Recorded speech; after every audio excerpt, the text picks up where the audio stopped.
Well,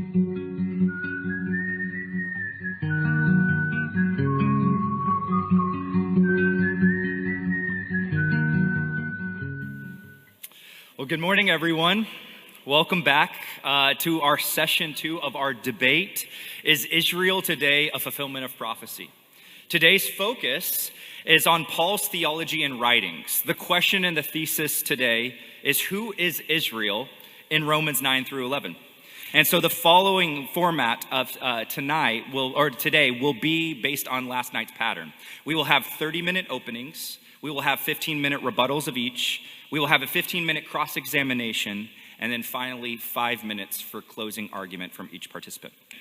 Since we began with Dr. Michael Brown last night, Steve Gregg will be starting with his opening statement, who is Israel, in Romans 9 through 11. So with that, Steve, 30 minutes is yours, and have at it.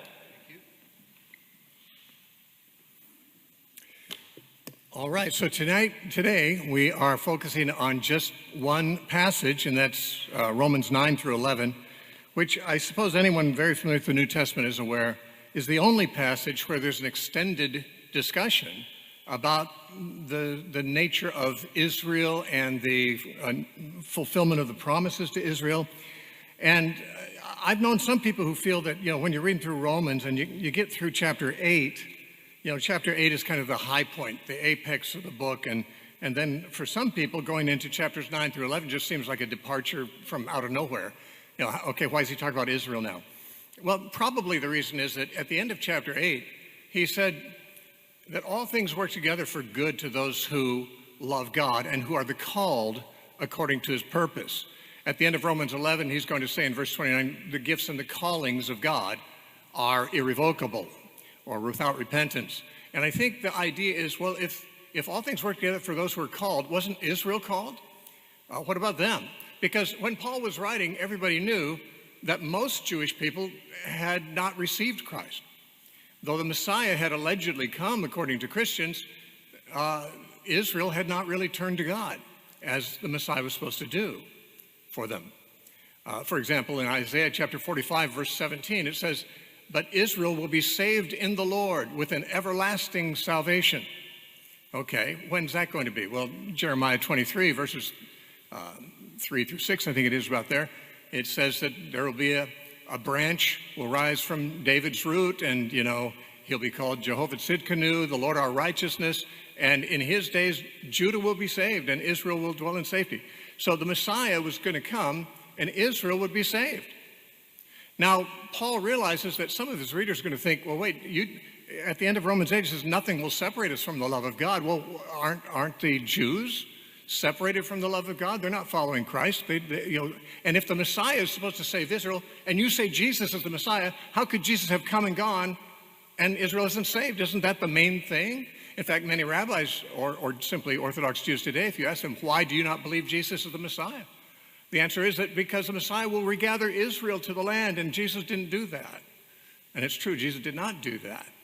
And so in the mind of Jewish skeptics, and maybe even some Christians, maybe Christian Jews that Paul had in mind too, there was a question of why, if Jesus is in fact the Messiah, is Israel not saved? Now, he's going to end his discussion in verse, it doesn't quite end it, but he certainly reaches the climax and conclusion of it in Romans 11:26, when he says, and so all Israel will be saved. So he's talking to people who are wondering about the salvation of Israel. He goes through 3 chapters of argument and ends up with, and so all Israel will be saved. Now, Paul begins talking about the fact that his Jewish brothers are not saved at this point. And he grieves over that. He could wish himself accursed if it were possible for Israel's sake, if that would save them. But of course, it won't. And he says about them, and this, I think he mentions this only to point out how tragic their rejection of Christ is. He says in verse 4 of chapter 9, they are Israelites, to whom pertain the adoption, the glory, the covenants, the giving of the law, the service of God and the promises, of whom are the fathers, and from whom, according to the flesh, Christ came, who is over all eternally blessed God. Now, sometimes the point is made that Paul says these things still pertain to Israel to this day. However, that's not stated. The word pertains is not in the Greek. There is no present or future or past tense there, although certainly some verb is implied there. Now, if we ask, when was the law given? When were the covenants made? When did Jesus come? It was not present or future from Paul's point of view. It is in the past, of course. So he apparently is suggesting at one time they had these privileges. And this is simply picking up where he left off in chapter 3 when he had begun to talk about this, but as Paul often does, he gets off the trail and goes off on some rabbit trails, and then he comes back to his subject. And he did this, he began this subject in Romans 3, verses 1. What advantage then has the Jew, or what is the profit of circumcision? Much in every way, chiefly because to them were committed the oracles of God, meaning the Old Testament scriptures. God gave them that. That's in the past. That's an advantage they had in the past. He asks, however, in verse 9, what then? Are we, meaning we Jews, better than they, that is, than the Gentiles? He says, not at all. So we have had advantages, and tragically, we haven't turned out any better. We've squandered our advantages. Now, Paul is not saying that all Jews have, and this is what we're going to have to look at in Romans 9. Why is it that the Messiah is Jesus, but he didn't save all Israel? What's up with that? How do you explain that, Paul? Well, there's two theories about how he explains it. Dr. Brown will take one view, and I'll take the other view. Last night I mentioned that two major theological propositions are at odds with each other in the body of Christ. One is that the fulfillment of the promises that God made to Israel happened in the first century with the first coming of Christ. The other is they didn't. They were postponed at that time, and they will be fulfilled at some later time, at least 2,000 years later, apparently, maybe 10,000 years later, for all we know. We don't know how long it'll be. It's not for us to know those things, Jesus said. But the point is that sometime in the future, God will fulfill those promises. Now, when Paul starts in chapter 9, I believe he's aware that his audience knows of these promises, and they're wondering why haven't they come true if Jesus is the Messiah. Now, he has the option of saying, well, you're right, they haven't come true, but you've just got your timing wrong. They will come true. The time will come when they will. How to explain why the Messiah came and left and didn't save Israel then if he's going to later, Paul never explains, nor does he actually make any predictions in chapters 9 or 10 at all. He explains who Israel is, and that's the topic of this debate today. Now, in chapter 11, we begin to have Paul making statements that some people apply to eschatology. They do so because our translators have inserted some verbs in the future tense that don't exist in the passage that Paul wrote. But the thing is that there are no actual predictions in chapter 11. This is something Dr. Brown and I will certainly disagree about, but let me just start with the beginning. Paul, after he mentions his sorrow over Israel, he says in verse 6, and this is the key verse, which is summarized at the end when he says, all Israel will be saved. In Romans 9:6, he says, it is not that the word of God has taken no effect, or the Greek word means has failed. The word of God has not failed. What word? The word that says the Messiah will save Israel. That's the word that's coloring this whole discussion. There were promises that the Messiah would save Israel. Have those words failed to come true if the Messiah has come and gone and they aren't saved? He says, no, they have not failed to come true.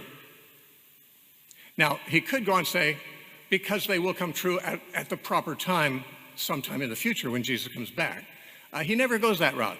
He actually never mentions the second coming of Christ in this discussion at all. And in my opinion, he doesn't mention eschatology at all. I don't believe that Paul is giving an eschatological discussion, but an Israelological discussion. He's talking about the doctrine of Israel, not the doctrine of end times. And he begins with his thesis. They are not all Israel who are of Israel.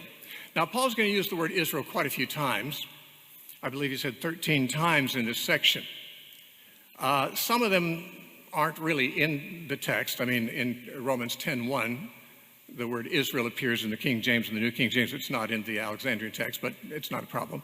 Likewise, it doesn't appear in Romans 11:11 in the Greek text, any Greek text, although many English translations stick the word Israel in there. Altogether, there are 8 references to Israel after these first few verses, after verse 6, that are in all the manuscripts. And he has started by defining Israel ambiguously. I mean, we may be familiar with this verse, but let's face it, someone hearing it for the first time would be puzzled. What do you mean they are not all Israel who are of Israel? Well, certainly those who are of Israel refers to those who are descended from Jacob. They are of him. They are of the nation as a whole. But not everyone in that nation are really Israel. Now, I've heard Dr. Brown talk about this. I've read books he's written and so forth. And I believe from here he believes that Paul kind of leaves that for the moment behind, maybe never returns to that. And he goes off and talks about the future of national Israel, or Israel as a whole. But to me, you can't really understand Paul until you understand his opening statement. When we say Israel, there may be one or two possible things we mean. Actually, the word means about 6 different things in the Old Testament: the land, the man, his family, the nation, the northern kingdom instead of the southern kingdom, the remnant. These are all different uses of the word Israel. But in Paul's discussion, he has 2 uses of the word, and he says there's a word Israel that speaks of those who are of Jacob, the Jewish race. There's another Israel we're going to talk about that is different, as Dr. Brown calls it, an Israel within Israel. I agree with that term. It is an Israel within Israel. It's the faithful remnant. Now, many people think that every time Paul mentions Israel after this, he's talking about the nation as a whole. I've not found that to be true. In fact, Paul almost never says anything about the nation as a whole because he divides the nation into 2 vessels. He talks about how God, the potter, can take one lump of clay. Now, that's from Jeremiah 18. It's also from Isaiah 64, I think it is, where it says that Israel is the clay and God is the potter. Well, God can take that one lump of clay, Israel, national Israel, ethnic Israel, and he can make it into 2 different vessels, one for honor and one for dishonor. In other words, he can divide the nation of Israel into 2 categories. Like a potter can make 2 different vessels for different purposes. One category is those who are of Israel, but who are not the Israel that he's talking, not the remnant. And the remnant are the ones that are the vessel for honor. The ones who reject Christ are the ones who are for dishonor. That's what he's talking about. So he divides Israel into 2 parts right near the beginning, and he continues to talk that way. For example, he'll say in chapter 11, verse 1, Israel has not obtained what it sought, but the election has found it. By the election, he means the remnant. In other words, Israel is 2 parts. There's the general body of apostate Israel, and then there's the other part of Israel. We sometimes wrongly say, when Jesus came, the Jews rejected him, and then the Gentiles accepted him. That's not a very good summary. When Jesus came, thousands and thousands of Jews accepted him. There were Jews who did and Jews who did not, just like there are Gentiles who do and do not. In fact, I would suggest that the percentage of Jews who accepted him was probably much larger than the percentage of Gentiles that did in those days. So I don't know what the percentages are. But the point is, Paul doesn't see Israel as one national entity. He divides between them and the ones who believe and the ones who don't believe. Now, as you go through, he often refers to Israel, referring to the unbelieving Israel. And someone might say, well, see, he's just talking about natural Israel, national Israel. No, in those cases, he's talking about the part of Israel that doesn't believe. That's only part of Israel. Hardness in part has happened to Israel. The other part is not hardened. The other part is the remnant, the Israel, of whom not all who are of Israel are a part. Now, as he goes through the discussion, this first Israel, the ones to whom the promises were made, he uses other terms for them. When he talks about unbelieving Israel, he usually does refer to Israel just by that term. But of this other group, he likes to distinguish between them and the rest of the nation of Israel. So in chapter 9, he calls them, the children of God, and he calls them the children of promise. That is in chapter 9, verse 8, basically. Now, Paul distinguishes between children of promise and children of the flesh. Even in this verse, he says, that is, those who are the children of the flesh, meaning physically related to Abraham, Isaac, and Jacob, fleshly descent, these are not the children of God. but the children of the promise are.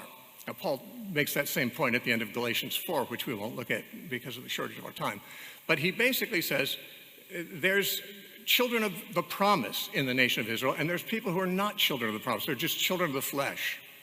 Now, Paul says elsewhere, henceforth know we no man after the flesh.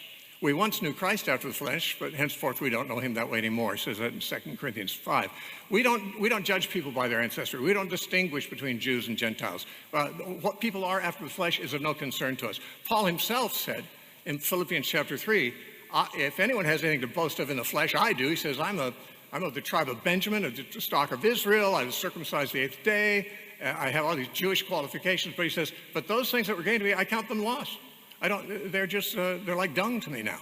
In other words, Paul didn't think that having Jewish ancestry after the flesh counted for anything. In fact, John the Baptist had said the same thing when he said to the Jews, do not think to say in yourselves, we have Abraham for our father. I tell you, God could raise up from these stones children of Abraham. Now, by the way, if God made stones into people, they would not be literal children of Abraham. To be a literal child of Abraham after the flesh, you have to be descended from him. Those stones were descended from something else, not from Abraham. But they could be children of Abraham in the sense that matters. Right there, John the Baptist indicates that being a child of Abraham is not restricted to people who are descended physically from Abraham. And he told the Jews who were that they shouldn't make any boast about it because it's not any different than if God raised up stones for that. He's saying it doesn't matter. Jesus said the same thing in John chapter 8. He said to the Jews in verse 37, I know you are descended from Abraham. But 2 verses later says, but if you were the children of Abraham, you would do the works of Abraham. Okay, so you're descended from him, but you're not really his children. So Paul's not making stuff up. John the Baptist and Jesus made this point earlier. Being descended of the flesh from Abraham counts for nothing in itself. Only if you're one of the children of the promise. And Paul gives the example of Isaac and Ishmael, that Ishmael was a child of the flesh of Abraham, just like Isaac was, but only Isaac was the child of the promise. So he makes this distinction. He talks about how God divides the nation into one block of clay into two vessels, which would be the apostate on one side and the elect on the other side. Now, he's called these people the children of God. He's called them the children of the promise. They're called, he refers to them also as vessels of mercy and vessels of honor. And it's particularly interesting, he says that he might make known the riches of his glory. This is in verse 24 or 23, that he might make known the riches of his glory on the vessels of mercy, which he had prepared before for glory, even us whom he called, not of the Jews only, but also of the Gentiles. Okay, so this Israel of whom not all are, they are the children of the promise. They are the children, he says, of God. They are the ones who are vessels for honor and vessels for mercy. And they are made up of Jews and Gentiles, he says.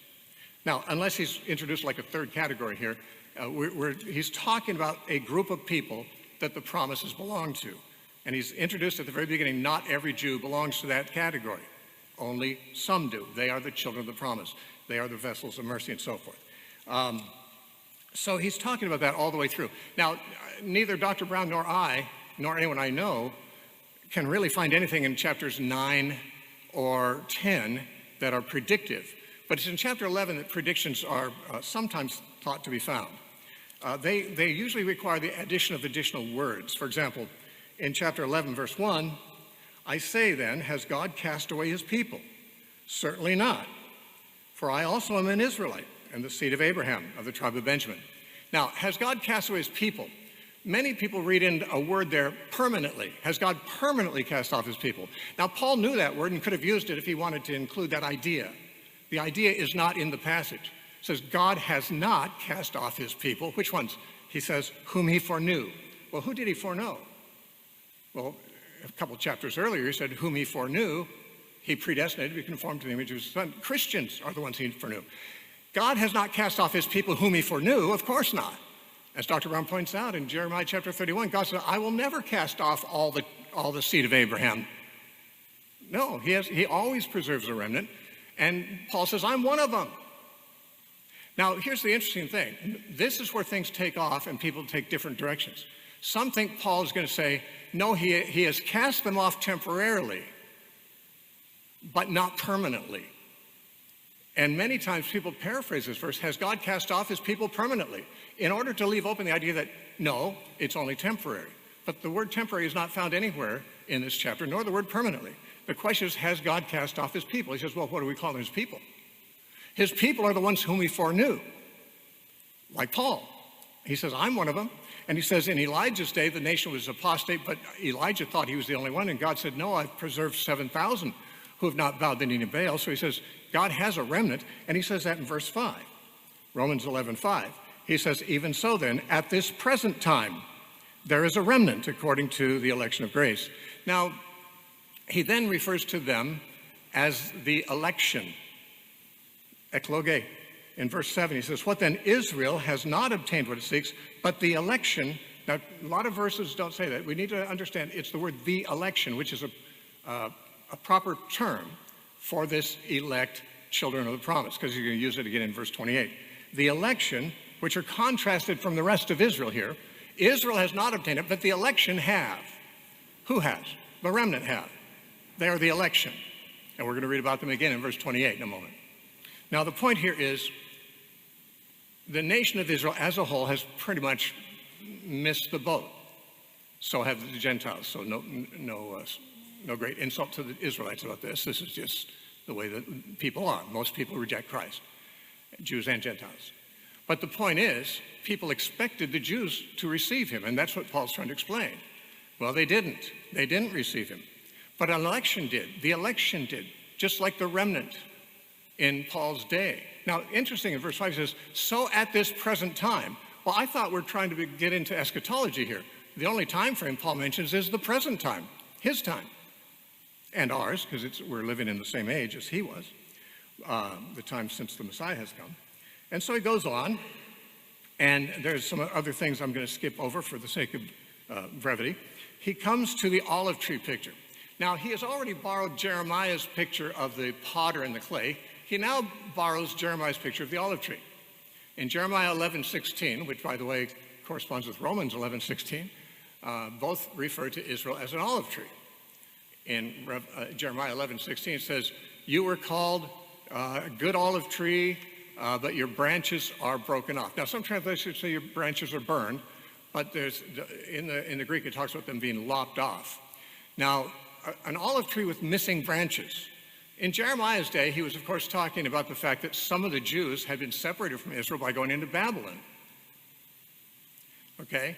Now, Paul picks that up because the Jews in Babylon and any return from Babylon is seen in the New Testament as a type and a shadow of salvation in Christ. And Paul says, well, that's happened to Israel now, too. Some of the branches are broken off, not in Babylon, but in sin, in unbelief. They're lost. Now, he never predicts that those particular branches will come back. He says they can. A little later, he'll say, if they do not remain in unbelief, they can be grafted back in. And that's fine. In the meantime, Gentiles have been grafted in who believe. So what do we have? What is the olive tree? It's Israel. But what's it consist of? He said, if the root is holy, the branches are holy. So the whole tree, including its branches, are holy. It is the elect.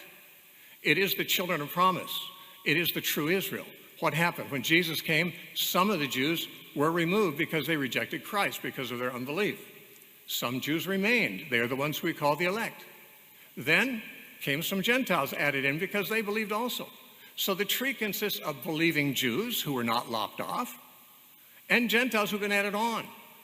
Now, Paul says both are in conditional circumstances. He said, you Gentiles, if you don't continue in the goodness of God, he says, you can be cut off too. And if they don't continue in unbelief, they can be added back in. This is always an open thing. Any Jew or Gentile can be added or subtracted. It's all a matter of faith. It's not a matter of race. It's all about whether you have faith in Christ or not. And then he says, and this is the real controversial verse, actually verse 25 and 26 of chapter 11. He says, for I do not desire, brethren, that you should be ignorant of this mystery. Now, to Paul, a mystery is something that was hidden in time past and revealed by the Holy Spirit to the apostles. He uses this term generally to refer to the body of Christ. Most notably in Ephesians 3, he says, I hope you know my understanding of the mystery, how that the Gentiles be fellow heirs with the Jews in one body. That's the mystery, the church. The body of Christ is the mystery. He says, I do not desire you to be ignorant of this mystery, lest you should be wise in your own opinion, that hardness in part, I'm reading the New King James, says blindness in part, that's different. But hardness in part has happened to Israel until the fullness of the Gentiles has come in. And so all Israel will be saved. Now, all Israel will be saved is what we've been looking for through the whole thing. Is he talking about a future salvation here or something else? Now, the way I always was taught to read this was a temporary hardening has happened to Israel until the fullness of the Gentiles come in, and then all Israel will be saved. So the Gentiles have their turn now, and then when they're done, Israel have their turn. There's no such eschatology mentioned here. The hardening of Israel is not said to be temporary, it is partial. Some Jews are hardened, some are not. The ones who are hardened, is it temporary or not? Well, that depends. If they come to Christ or not, that's entirely up to them. There's no prediction that they will, there's only the statement that they can. And if they do, excellent. If they don't, well, then it's not temporary. There's no prediction that it is temporary. It's only part of the nation was hardened, the ones that didn't receive Christ. The ones who are not all Israel, but the ones who are of Israel, who were not. That hardening has happened to part of them. He had already said that back in verse 7. He said that, back in the same chapter, in verse 7, he says, the election have received it, the rest were hardened. Okay, so he's just repeating what he said there. Part of Israel's been hardened. And this is until the fullness of the Gentiles come in. Now, how long is that? When does that end? What does it even mean, the fullness of the Gentiles? It's a phrase that's not found anywhere else in Scripture. We have to find whatever meaning for it we make sense of from this verse only. We got no cross references to it. But in my opinion, it sounds like he's saying until a full number of Gentiles are saved. If some other meaning commends itself to you, you're free to take it. But the more I read it, the more I've always thought, until the full number of Gentiles are saved. Well, when's the last Gentile going to come in? Well, we have no idea. But for all we know, it might be the end of the world. It might be the last day of all time that the last Gentile come in. He doesn't say that anything's going to change after the last Gentile comes in. It's just while the Gentiles are coming in, a hardness has happened to part of Israel. Will they change? He doesn't say. Now, some might say, well, in verse 26, he says, and so all Israel will be saved. Yeah, but he didn't say, and then all Israel will be saved. The word so, the Greek word means thus, or in this way. I've heard Dr. Brown say it means on the heels of this, but that actually would be the same as after this, which is not a meaning of that word in the Greek at all. The meaning is in this way. Paul is not talking about when Israel will be saved, because he's not talking about eschatology. He's talking about how the promise that Israel will be saved. How is it so that the Messiah saves all of Israel?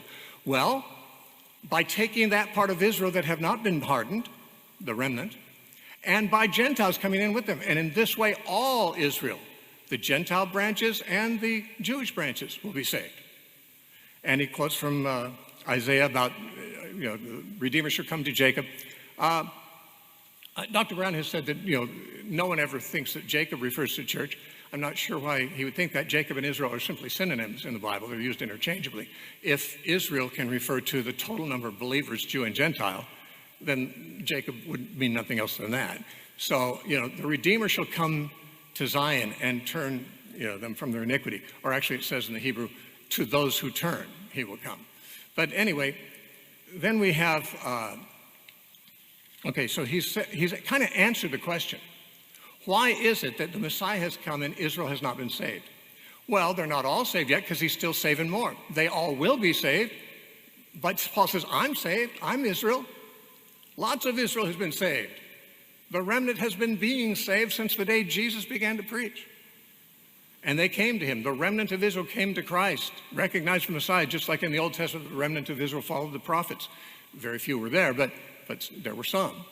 So this is how God saves all of Israel. But we have to understand all of Israel is the vessels of promise, the vessels of mercy, the children of the promise, which he said is of us Jews and Gentiles, he says, in chapter 9.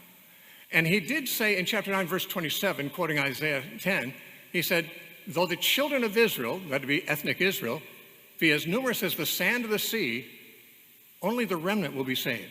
Now, Isaiah said that, but Paul quotes it as part of his point. Paul said, no matter how many national Israelites are, ethnic Israelites are, only the remnant will be saved. Now, unless he's schizophrenic or changed his mind in the course of writing 2 more chapters and said all Israel will be saved, then he must mean all that remnant will be saved. And frankly, I believe Paul does believe that the remnant is all of the true Israel, and they will all be saved.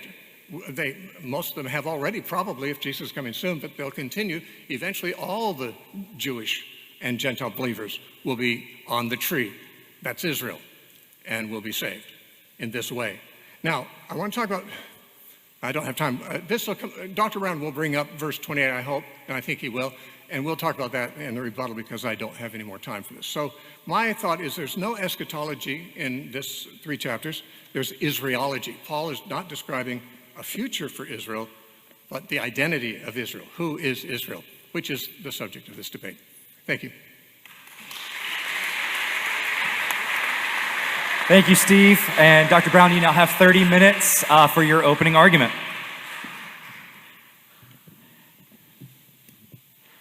All right. Thanks so much for that, Steve. The more time we're getting to hang out, the more I love my brother. And the more he talks, the more I'm eager to rebut. When I said last night that all my comments stood after the opening statements and there was nothing rebutted, I knew it wasn't his rebuttal time. I just meant everything I said stood. A lot of what I'm going to say is going to sound like rebuttal just because we're going back and forth on the same verses. It's important to understand this about the background to Romans historically, that the founding believers in Rome were Jews, Jewish believers as common in the early church. And then Gentiles coming in, they were like the odd man out. They were the minority. This is a Jewish Messiah. Where do they fit?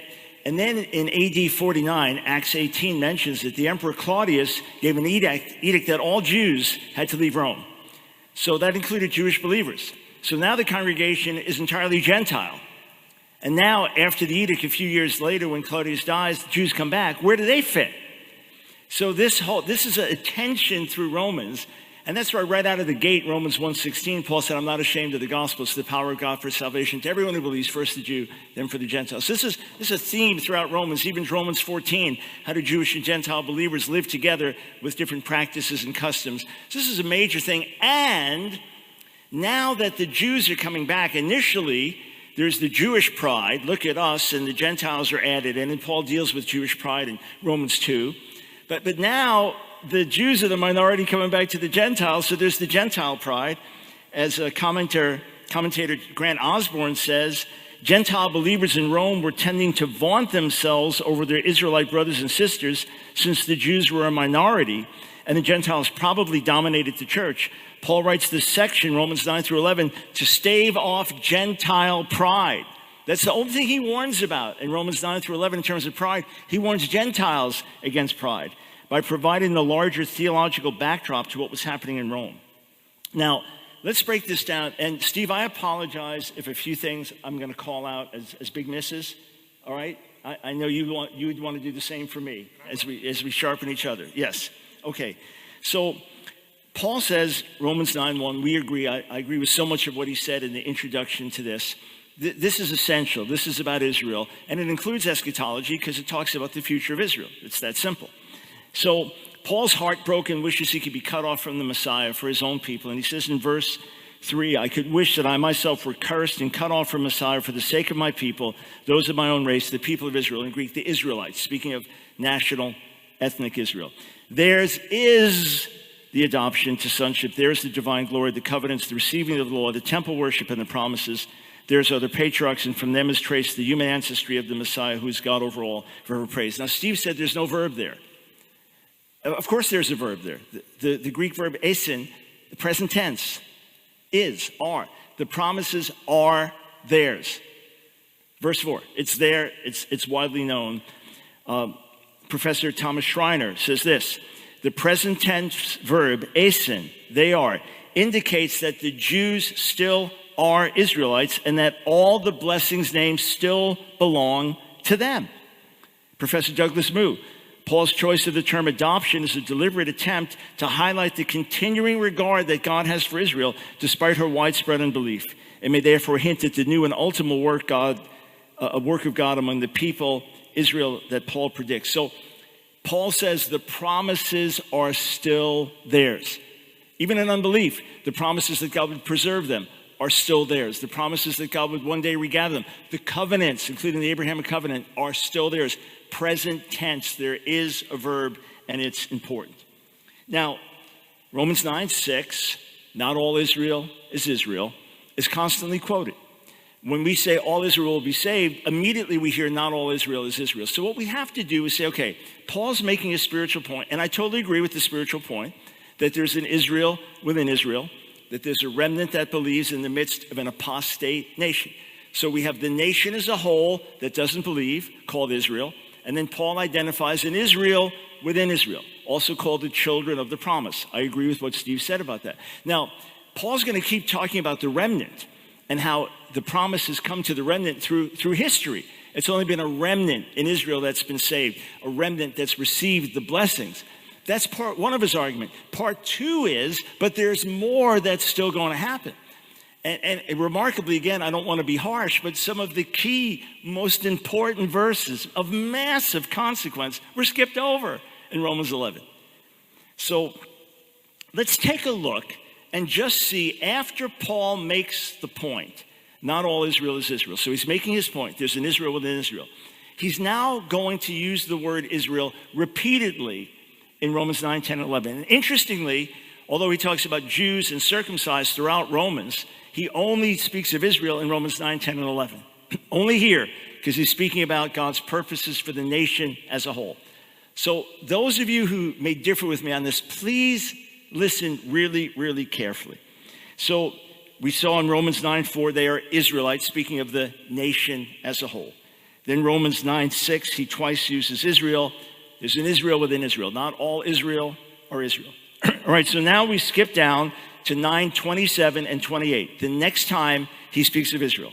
And Isaiah cries out concerning Israel, though the numbers of the sons of Israel be as the sand of the sea, only a remnant of them will be saved. So when he speaks of Israel as the sand of the sea, and Isaiah crying out concerning Israel, who's he talking about? The body as a whole. Ethnic Israel. Israel that doesn't believe. Only a remnant will be saved. And by the way, that's not Paul's end conclusion that only a remnant will be saved, nor is it Isaiah's end conclusion, Isaiah 10. This is a judgment passage in Isaiah. And it's talking about at that time, only a remnant would be saved. It's not a passage about the ultimate future of Israel. All right, now we go to chapter 9, verses 30 and 31. What shall we say then? That the Gentiles who did not pursue righteousness have attained it. That is, a righteousness that is by faith, but that Israel, who pursued a law that would lead to righteousness, did not succeed in reaching that law. When he speaks of Israel here, who's he speaking of? We want to follow Paul's terminology. The remnant that believes? No. The nation as a whole that did not believe. Chapter 10, verse 19. I asked, did Israel not understand? First, Moses says, I will make you jealous of those who are not a nation. With a foolish nation, I'll make you angry. So he's talking about the Israel as a whole that rejected the Messiah, not the Israel within Israel. So each time now, since he made the point, there's a remnant that believes within Israel. Every time he mentions Israel afterwards, he's going back to the normal way of speaking, the nation as a whole, the nation as a whole, the nation as a whole. Verse 21 of chapter 10. But of Israel, he says, all day long have I held my hands out to a disobedient and contrary people. Who is he talking about? The remnant that believes? No, the nation as a whole. It's unambiguous. This is not debatable. Chapter 11, beginning verse 1. I asked then, has God rejected his people? By no means. I myself am an Israelite, just meaning an ethnic Israelite, a descendant of Abraham, etc. Then he says this. Do you not know what the scripture says of Elijah, how he appeals to God against Israel? Elijah's not appealing against the believing remnant, but against the unbelieving nation as a whole. Chapter 11, verse 7. What then? Israel failed to obtain what it was seeking. The elect, the Israel within Israel, obtained it, but the rest were hardened. So when he speaks of Israel, once more. So it's every single time after 9:6 that he mentions Israel, he means the nation as a whole, the nation as a whole, the unbelieving nation in contrast with the believing remnant. Chapter 11, verse 25.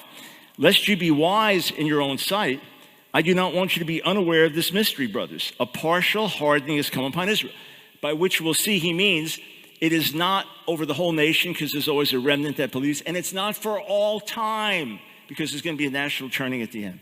Hardness in part, a partial hardening has come upon Israel. Who's he talking about? The believing remnant? No.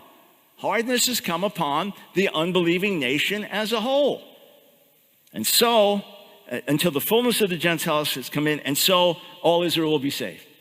Who's he talking about? He's just talking about Israel, Israel, Israel, Israel, Israel, Israel, non-believing Israel, non-believing Israel, non-believing Israel. Hardness in part has happened to Israel, and all Israel will be saved. Does he now suddenly change the meaning? That'd be utterly bizarre. I challenge you, if you hold to Steve's position, think about this again. As F.F. Bruce says, you can't possibly separate the Israel that's been hardened in part in verse 25 from the all Israel that's saved in 26. Now, let's go back and look at a few more verses. So you understand the point. When Paul says Israel here, 11, 25, 26, all Israel, there's only one exegetical logical conclusion, which is why the vast majority of commentators in recent decades have looked at it and recognized when he says all Israel, he's speaking of national Israel. The Israel that's hardened is the Israel that's going to turn. And we're going to dig deeper into that in a little while. Let's go back to verse 11. And again, I mean no insult to say that it's stunning that these verses were skipped over.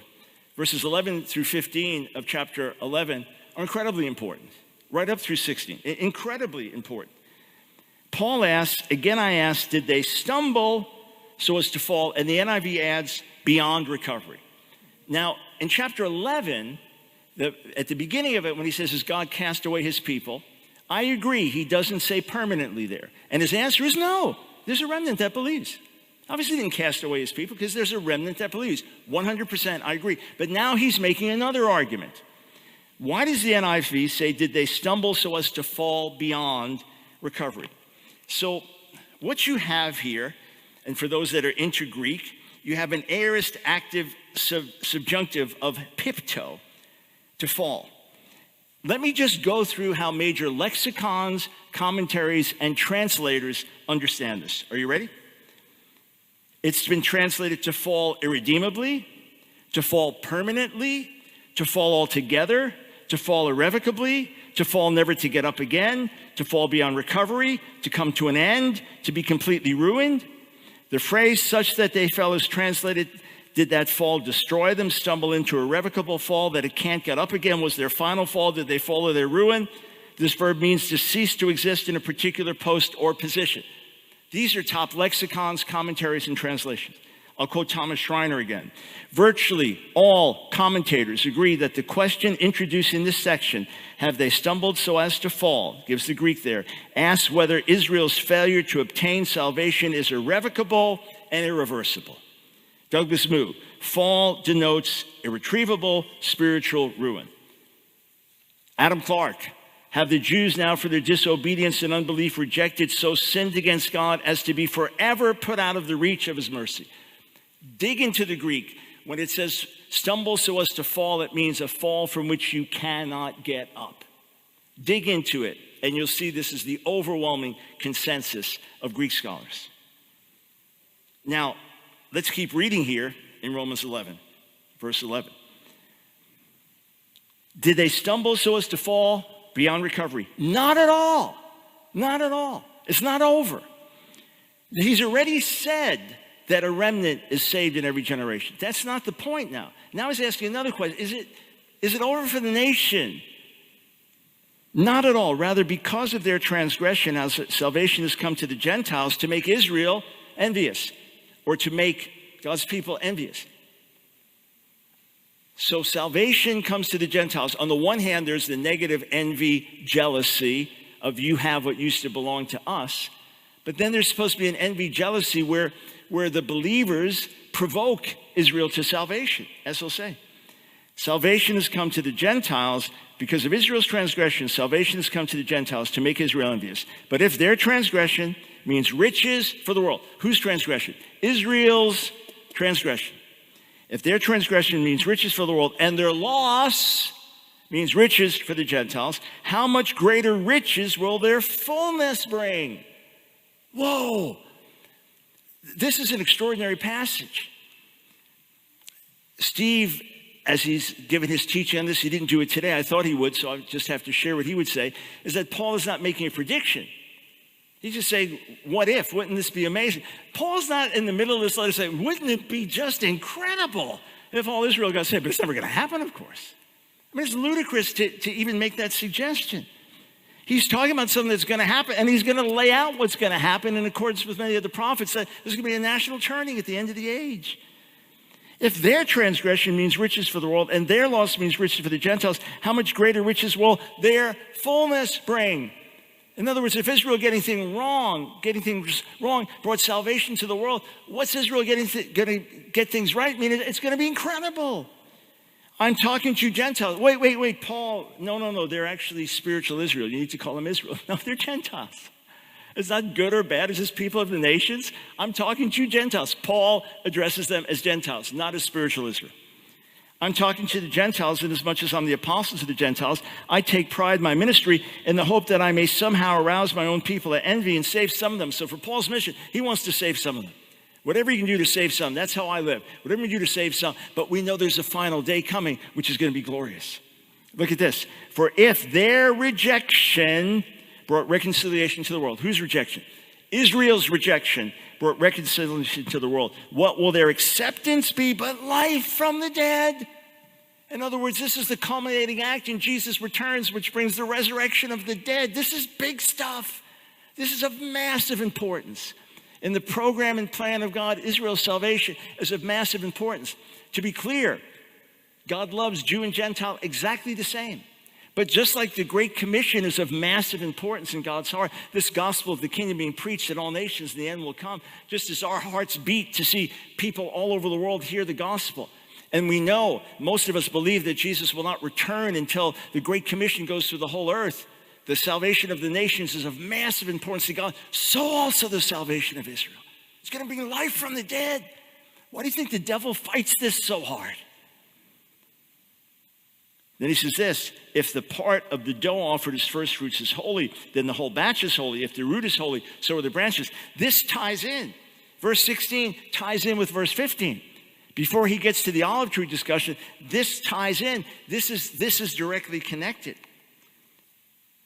What's the point that's being made? That Israel as a whole is set apart to God. If the first fruit's holy, so is the whole thing. That's his point. If the root's holy, so are the branches. Now he's going to talk a little bit as we go on about Gentiles being grafted in and Jews being broken off, etc. I understand that. But what's the principle of which he's speaking? That all of Israel is still set apart for the purposes of God, holy in that sense. Charles Hodge said this, the connection of this verse with the preceding, its import and bearing on the apostles' object are therefore clear. The restoration of the Jews, which will be attended with such beneficial results for the whole world, is to be expected because of their peculiar relation to God as his chosen people. God, in selecting the Hebrew patriarchs and setting them apart for his service, had reference to their descendants as well as to themselves, and designed that the Jews as a people should to the latest generations be specially devoted to himself. They stand now, therefore, and ever have stood in relation to God which no other nation ever has sustained. So then he'll go on and talk about, unbelieving Jews cut off, believing Gentiles brought in, so they now become part of the people of God. Jew and Gentile in Jesus are part of the same family, same people of God as we talked about last night. And now he's going to culminate the argument. He's warned against arrogance a little early on, as we go through here in verse 20. Yeah, they were broken off, individual Jews, because of unbelief. You stand by faith. Do not be arrogant. So he's telling Gentile believers, don't be arrogant. And now we have it again. Verse 25, I do not want you to be ignorant of this mystery, brothers and sisters, so that you may not be conceited. He's warning them again, don't be conceited. What's the conceit? We are the new Israel.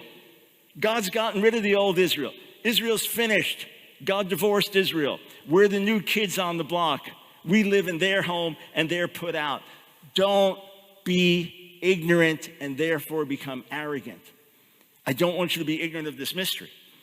Now, we were told that ultimately what's going to happen is the remnant in every generation is saved and that's it. There's no mystery there. No mystery at all. The Old Testament constantly talks about God working with a remnant, and Paul's been talking about it for 2 chapters. There's no mystery. What's the mystery? That the hardening is only in part. It's not over the whole nation. There's a remnant that believes, and it's not for all time. What's going to happen instead? Israel has experienced a hardening in part until the full number of the Gentiles has come in. Now, we were told that there's nothing temporal or being predicted here. But what's really important to note is this.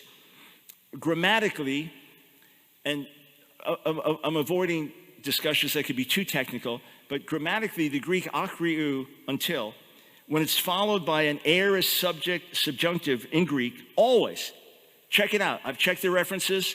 I've researched it. Check out every single time that you have this until, akriou in Greek, and then followed by an aorist subjunctive in Greek. It always marks what would be called a terminus ad quem, a final end point, a point in time up to which something occurs with a clear end point.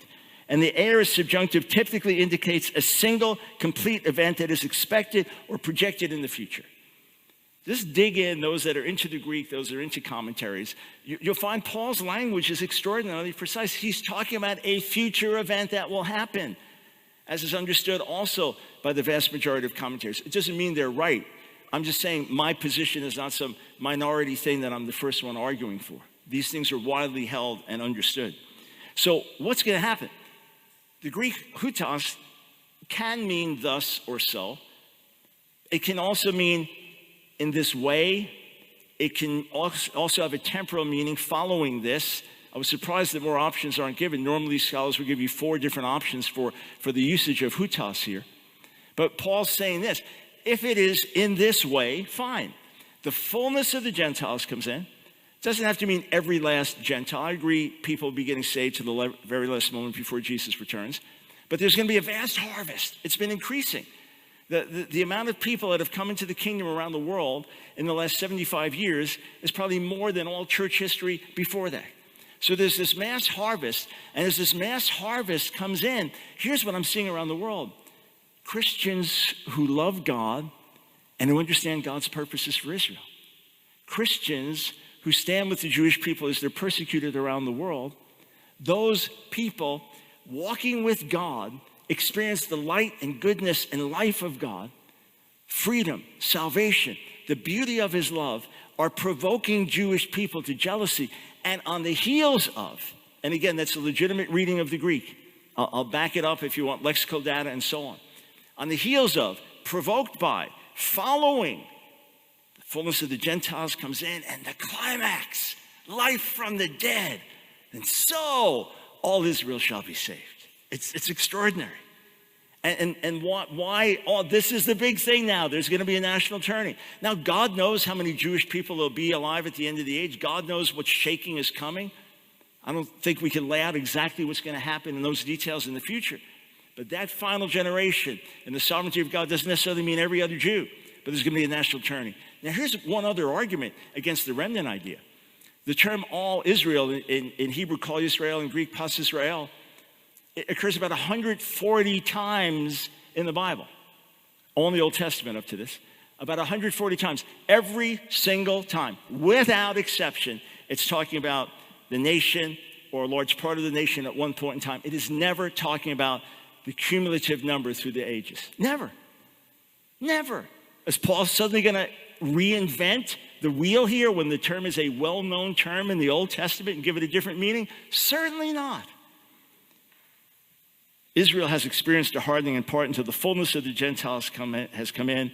And in this way, or on the heels of, or so, all Israel will be saved. As it is written, the deliverer will come from Zion. He will turn godlessness away from Jacob. And this is my covenant with them when I take away their sins. There's going to be a future taking away the sins of the nation. As far as the gospel is concerned, who's they? As far as the gospel is concerned, the unbelieving Jews, the nation of Israel as a whole, doesn't follow the Messiah. As far as the gospel is concerned, they are enemies for your sake. So because of them, their unbelief, the gospel's gone to you. But as far as election is concerned, they, not the remnant, they, the nation as a whole, they are loved on account of the patriarchs. For God's gifts and his call are irrevocable. When he gives a promise, he keeps his promise. Let me just skip down and make a few points here. Let me just read what a few folks say. Matthew Henry, these gifts and callings are immutable. Whom he so loves, he loves to the end. Charles Hodge, God is not a man that he should change. Having chosen the Jews as his people, the purpose which he had in view in that choice can never be altered. As it was his purpose that they should ever remain his people, their future restoration to his favoring kingdom is certain. Douglas Moo, Paul now grounds the last part of verse 28. The Jews, despite their rejection of the gospel, remain God's beloved because, Greek gar, the gifts and the call of God are irrevocable. The call of God clearly refers to the election according to which the Jews are beloved. Craig Keener, while this favor did not save individual Jewish persons, it guaranteed that God would not abandon his plan for Israel and that he would turn the Jewish people to himself in the planned time. I give you Catholic scholars, Protestant scholars, wide range of scholars, evangelical scholars, all saying the same thing. Leon Morris, in the Greek, the first word of this verse is irrevocable. God does not change his mind after he's made gifts or issued calls. He does not take them back. What God has done and said stands. Not just for the remnant. The remnant's been saved through the ages, but the turning of the nation as a whole. Those who have been enemies, those who have been hardened will turn. I could go on with quote after quote after quote from others, but let me just read a few. These are just edifying quotes I'm going to read. I think we've made clear what Scripture says, and eager to go back and forth on this, but I think a fair reading of it, you can only come to one conclusion about all Israel. It's the nation as a whole at the end of the age, a national turning.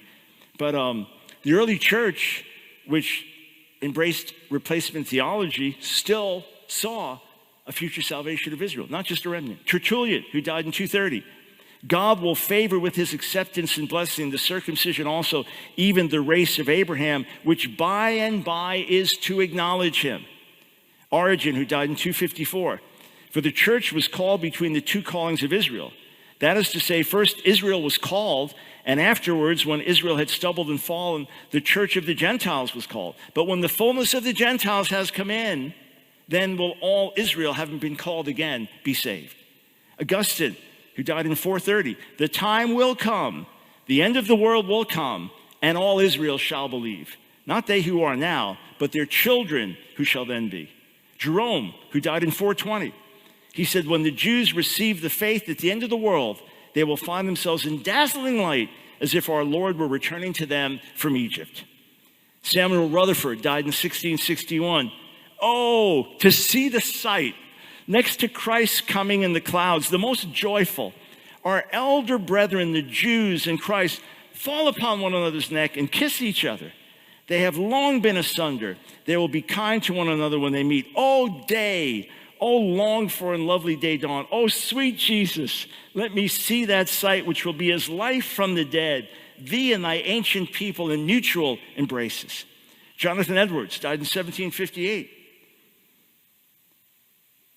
Nothing is more certainly foretold than this national conversion of the Jews in the 11th chapter of Romans. Strong words. There are also many passages of the Old Testament which cannot be interpreted in any other sense. Robert Leighton died in 1684. They forget a main point for the church's glory who pray not daily for the conversion of the Jews. Undoubtedly, that people of the Jews shall once more be commanded to arise and shine, and their return shall be the riches of the Gentiles, and that shall be a more glorious time than ever the church of God did yet behold. And I'm reading these so no one can tell me this is just some dispensationalist view or some ethnic superiority view. Quite the contrary. These are beautiful truths that have enlivened and encouraged fine Jesus-loving people through the centuries. I could go on with other quotes, but I think you've gotten the point there. So, in sum, Paul clearly says a remnant is saved in every generation, and that is part of God's faithfulness to Israel. But then he says God has not rejected his people forever. He lays out plainly that the Israel that is in unbelief will in the future turn. That the Israel that is hardened in part now will believe on that day. The passage in Isaiah 59 is a future tense passage.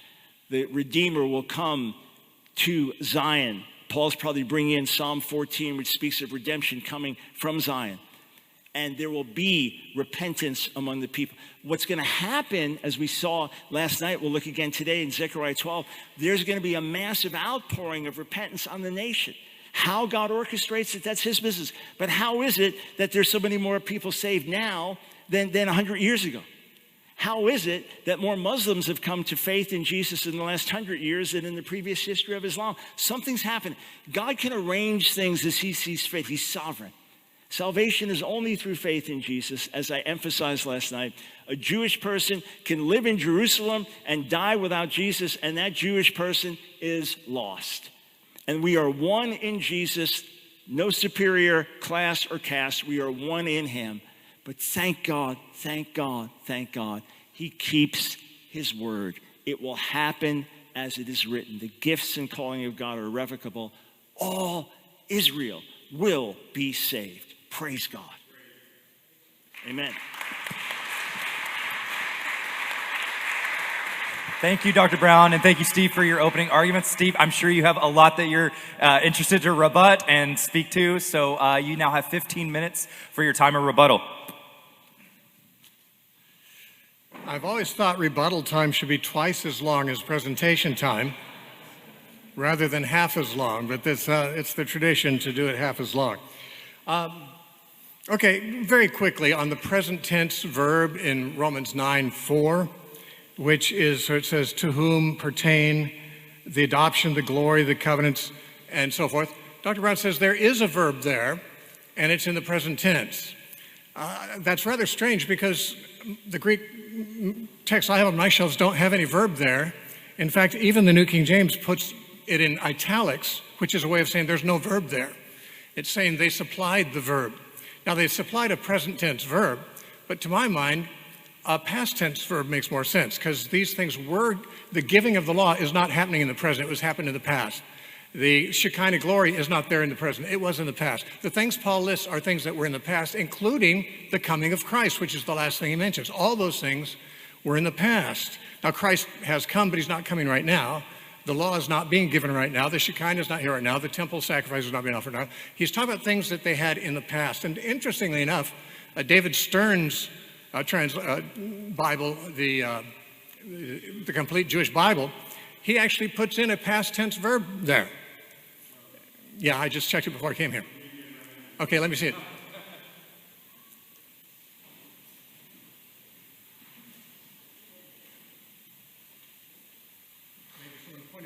Changed it. Let's see here. Okay, what's the complete Jewish Bible say? It says, verse 4, what are these numbers? Sorry. The people of Israel, they were made the children. That means to whom pertained the adoption. That's past tense.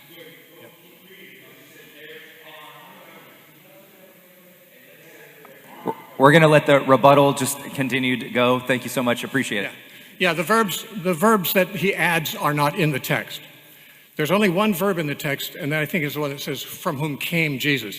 The others are added by translators because the sentence doesn't make sense if you don't add some kind of verbs. What I'm saying is adding a past tense verb, as he does there, which says they did become the children of God. That's past tense of theirs is the adoption. Anyway, the point I'm making is there's no reason that we have to have a present tense verb there. The King James and New King James put in italics, which means there's no verb there. The text I have on my shelf has no verbs. And I'm not a Greek scholar, but I have a friend who is. I checked with him, not letting him know why I wanted to know. I just said, what does the meaning of the verbs in this are? He said, there's no verb there. So I'm not sure, apparently some commentators say there is, but I'm not sure which text of the Greek they're using since I can't find it in the ones I have on my shelf. In any case, it's very clear that Dr. Brown's presentations are often directed toward people who have a higher reverence than I do for the opinions of commentators and church fathers and sometimes translators who add to the text. I'm really much more interested in what's plain. I do consult commentators when they talk about things that aren't in the text but I need to know, like background and things like that. When I have the text itself, I don't really depend on them. And someone said it's interesting how much light the Bible throws on the commentaries. In any case, on the matter of, and so Israel will be saved, Dr. Brown says, well, he's been using Israel for the nation of Israel all the way through. Does he change the meaning here all of a sudden? No, not here. He did in chapter 9, verse 6. That's where he changed the meaning. Or he actually introduced two meanings. There are two meanings for Israel in Paul's discussion. One is those who are of Israel, and then there's the other Israel that not all of them are of. And that's, he introduces the whole discussion saying, Israel is used two different ways. Not all who are of one of these ways are included in the other. And he goes through and talks about the remnant all the way through. He doesn't change it. We just have to ask which of the two is he using here. Now, Dr. Brown acknowledges that chapter 9, verse 6 mentions there's an Israel within Israel, but then does not indicate how that has any impact on the rest of the discussion, as if, 9:6 was a throwaway line that Paul gave and just had something else to talk about after that. This is his introduction to his thesis, and Romans 11:26 is the conclusion of the thesis. Now, there are some things that Dr. Brown said I passed over. Well, that's simply in the interest of time, and I did pass over them. But let's talk about Romans 11, verse 11, which says, I say then, have they stumbled? Now, you may use a translation that says, has Israel stumbled? That's not in the Greek. Some translations put the word Israel in there to clarify this, I guess. Have they stumbled that they should fall? And Dr. Brown said that means irrecoverably, or, so they can't get up again. He says, certainly not. Now, what's interesting is Paul doesn't go on and then say, no, because they will get up again. No, he says, have they stumbled so that they might fall? Why would he say that? Because he's just quoted verses in the Old Testament that says that God's going to make their path slippery. He's going to put the spirit of slumber on them. And as Paul's saying, so they have in fact stumbled. Is this so that they can just fall like the prophet said? Is there nothing more to it than that? He says, no, there is more to it than that.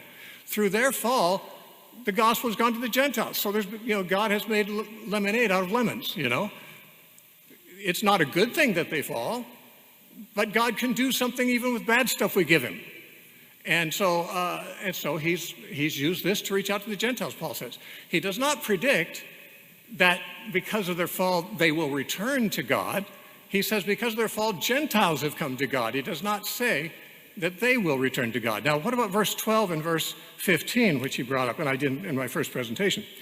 In verse 12, it says, now, if their fall, riches for the world, the word is not in the Greek, and their failure, riches for the Gentiles, how much more their fullness?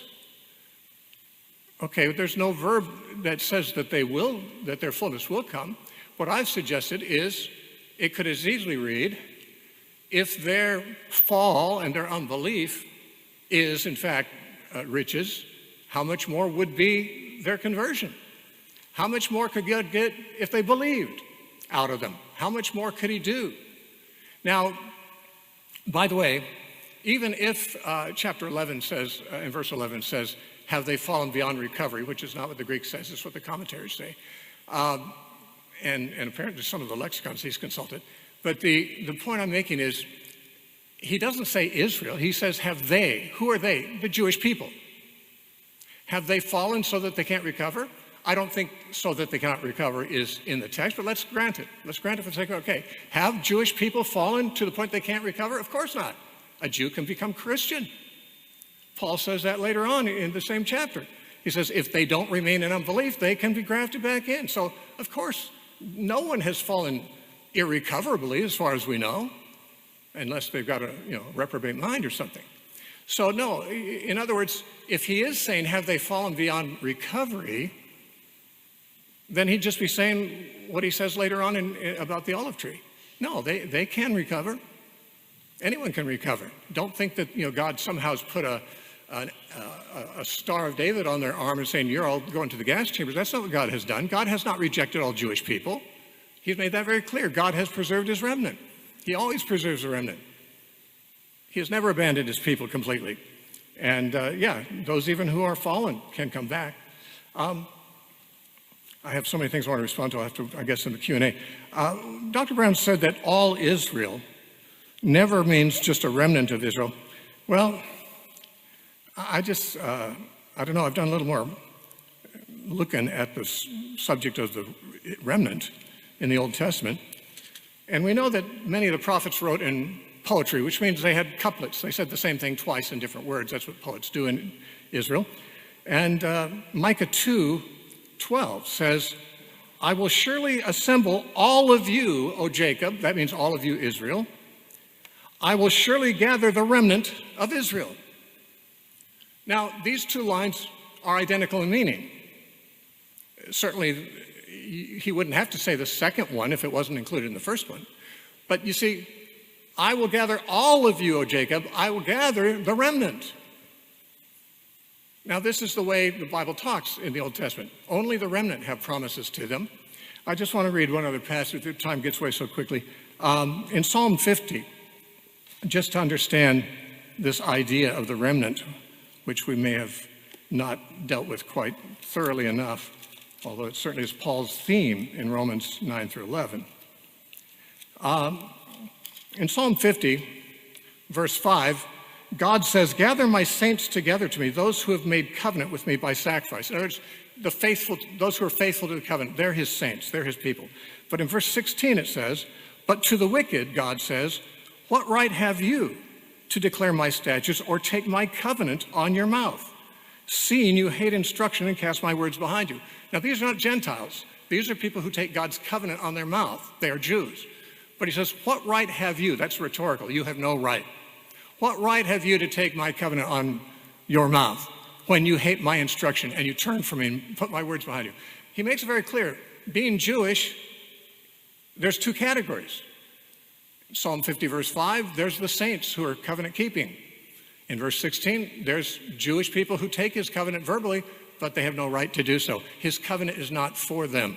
So Paul's argument in Romans is not different than the teaching of the Old Testament, nor the teaching of Paul throughout his whole, or the whole New Testament for that matter, that the remnant are the Israel that will be saved. They are the ones to whom the promises are made. There's so many things. Yeah, he said that the remnant is not the nation as a whole in this passage, that Israel means the whole nation, but the remnant are not them. Well, I think the remnant are part of them. They are a remnant of them. They are part of Israel, the believing portion. Israel partially has been hardened. The other part of Israel has not. So the whole nation of Israel includes the unbelievers and the remnant. But sometimes Paul is addressing the unbelieving part and sometimes the remnant. When he does talk about the remnant, he often uses different words. He does call them the remnant. He calls them that in Romans 9:27. He calls them that in Romans 11:5. But he also calls them the children of the promise, and Dr. Brown agreed that is talking about the remnant. And he calls them vessels of mercy, which he said are both Jews and Gentiles. So, I mean, Paul is not making a statement about the future of racial Israel. And to say that until the fullness of the Gentiles are coming, and so all Israel will be saved, to my mind, he hasn't given any previous indication that he believes that all Israel will be saved. If he does, this is the first mention of it. He hasn't mentioned it in any of his other writings. He hasn't mentioned it earlier in Romans. In fact, I'm not sure where he'd be getting it because I don't think it says it in the Old Testament, because all Israel is synonymous with the remnant in the Old Testament, at least in Micah 2:12, and I believe in many other cases we can show. So I don't think Paul is making the case that all of national Israel will someday be saved, but this is how the promise that Israel will be saved is fulfilled. In the olive tree, the removal of unbelieving branches, the addition of Gentile branches, that is the mystery, that is the church, that is the one body, the one organism that Paul said is the mystery in Ephesians chapter 3, verses 1 through 6. He didn't say it's mysterious, it's just the mystery. It's a proper term Paul uses for that doctrine. I want to say one more thing too. I'd like to say many more, but he referred to Romans 1:16. I'm not ashamed of the gospel of Christ. It is the power of God unto salvation to all who believe, to the Jew first, and also to the Greek. And yet, if Dr. Brown's interpretation of Romans is correct, Paul should have said, and then to the Jew again. It's salvation to the Jew first, then the Greek, and then someday the Jew. Because after the Gentiles or the Greeks have been saved, then the Jews are going to be saved, supposedly. Now, if that's true, Paul should have said first to the Gentile and then to the Jew. Because that's the order of events, if there is an order at all, in Romans 11. My argument is there is no order. There is no chronology. There is no eschatology. There's no prediction. There is only an explanation of what it means for Israel to be saved. And this is how it is done, Paul says. Right?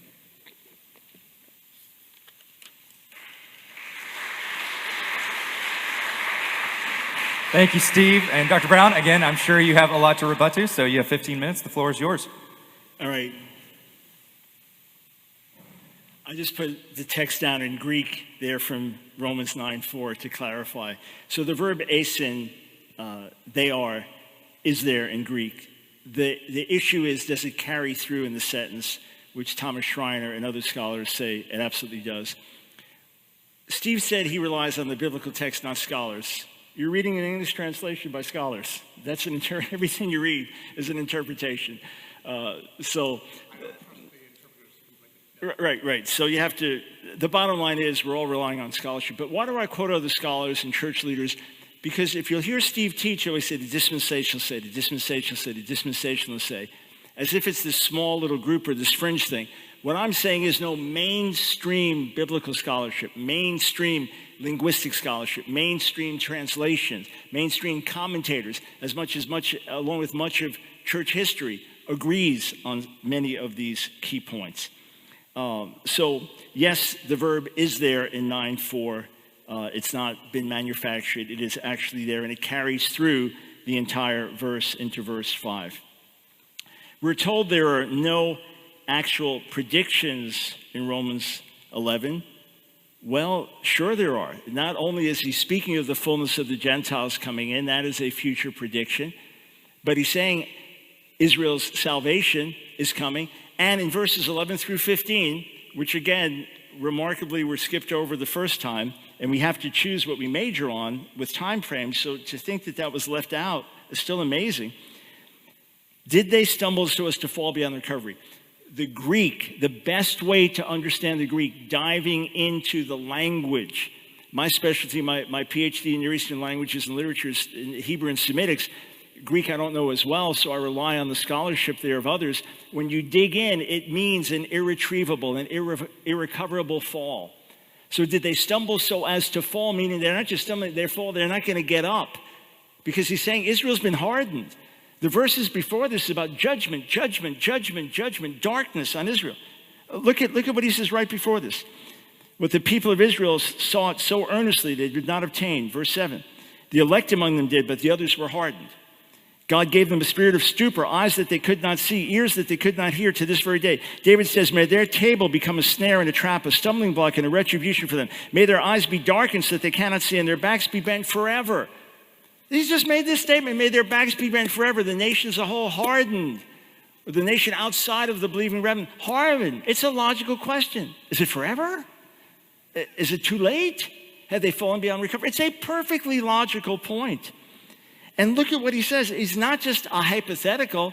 Yeah, anybody can be saved. We understand that. And by the way, to the Jew first, also to the Gentile, it's not about sequence, it's about priority.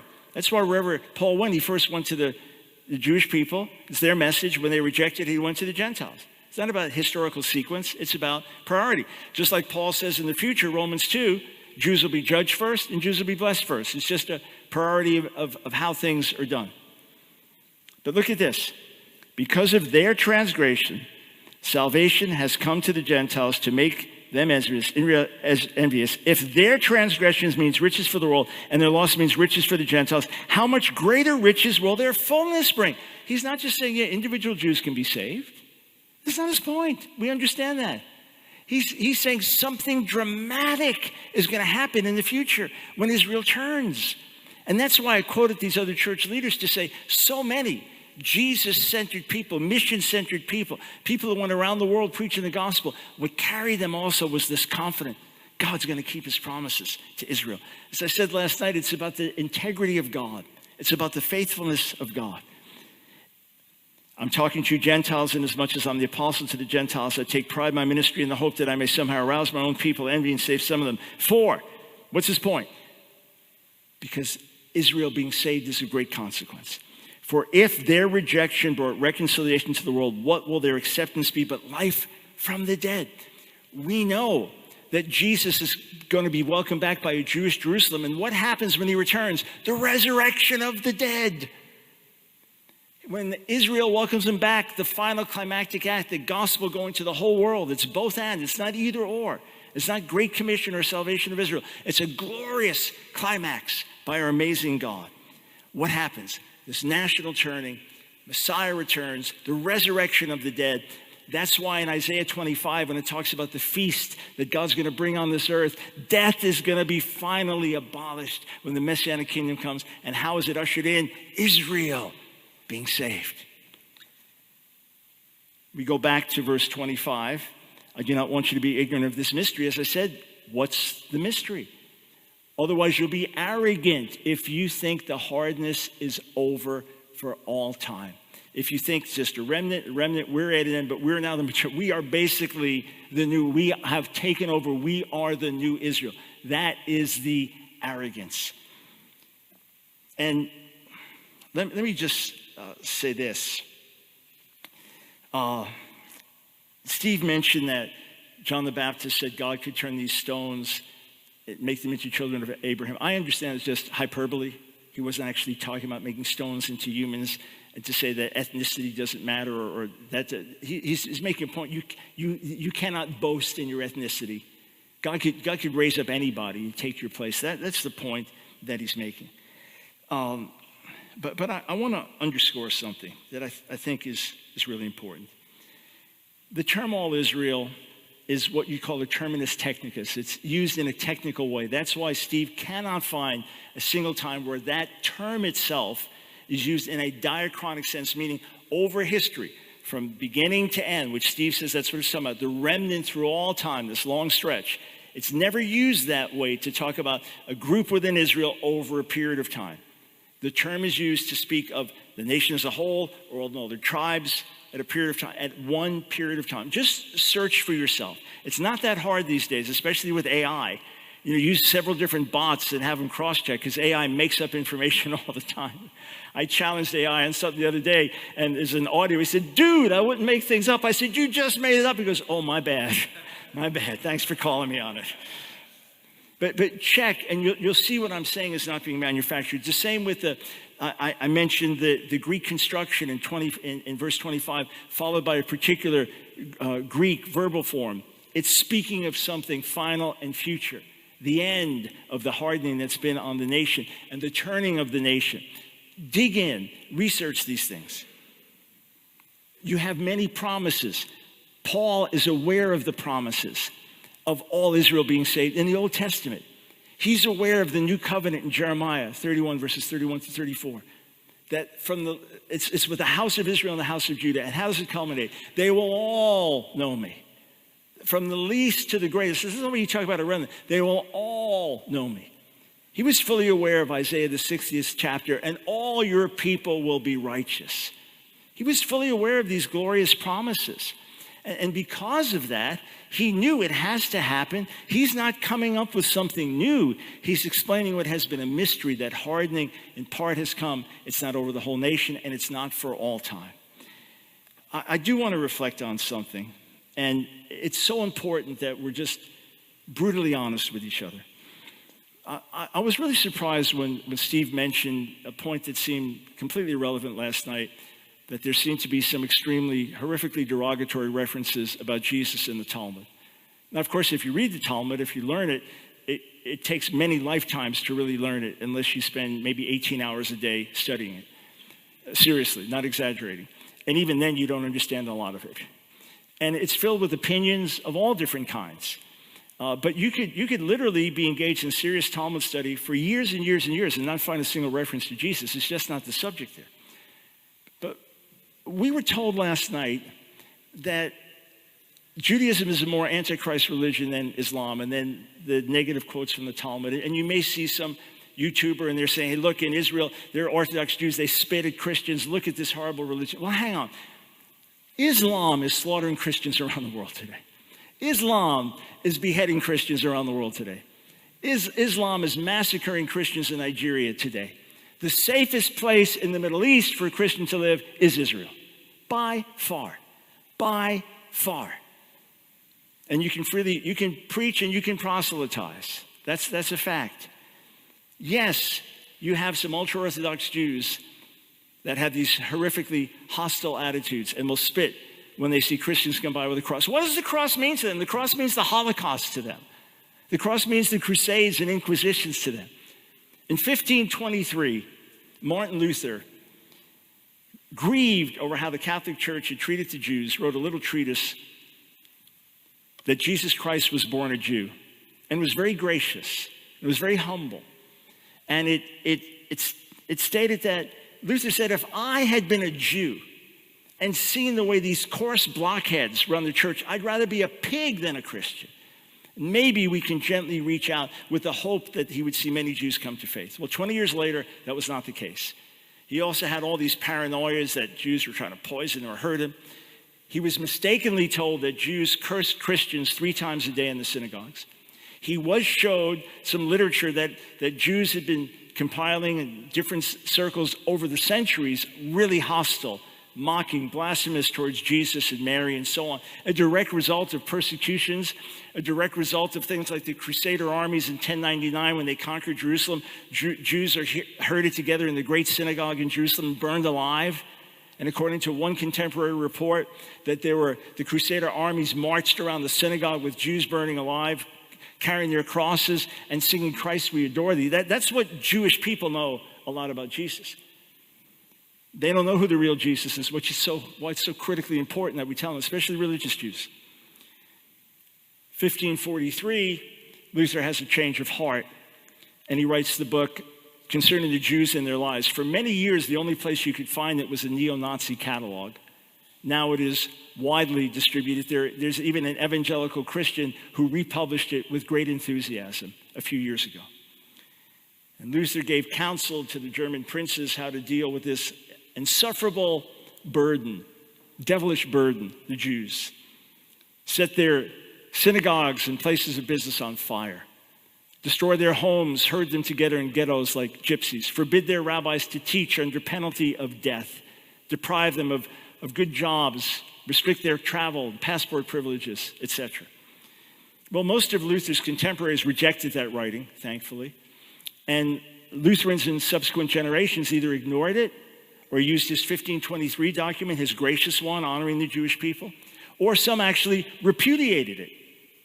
But Hitler and the Nazis rediscovered it. Paul Johnson, the great historian, calls Martin Luther the John the Baptist of Adolf Hitler. And most historians agree that the formal beginning of the Holocaust was November 9th, 1938, what's called Kristallnacht, the night of broken glass.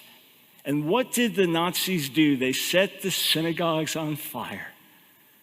And they destroyed Jewish places of business, following the exact counsel of Martin Luther. And it just so happened the next day was his birthday. The next day was his birthday, November 10th. And one of the leading Nazi Lutherans of the day, Bishop Martin Zassa, published a compendium of Luther's anti-Semitic writings and said, what a glorious day to see the synagogues burning on the birthday of Martin Luther. When one of Hitler's propagandists was under investigation and in trial, the Nuremberg war trials, he said Martin Luther should be sitting here. He was the greatest anti-Semite of his day.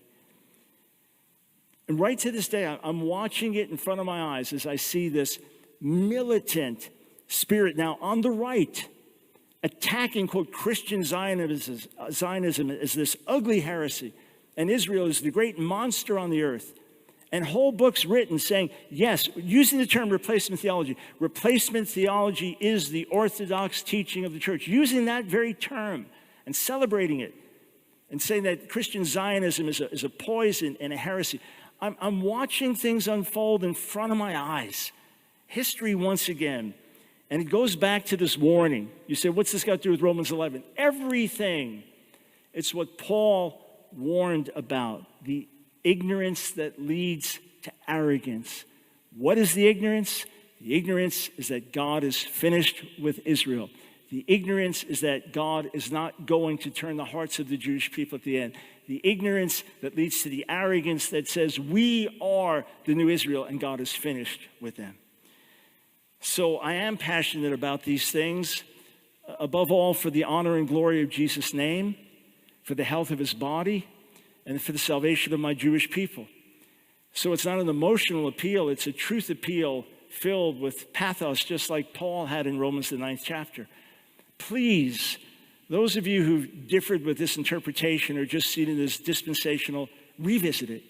And don't think for a moment that Paul uses the word Israel 10 straight times in Romans, speaking of the ethnic body, the body that doesn't believe, and then suddenly switches it. No. His meaning is clear. All Israel, national turning, all Israel will be saved. Thank you.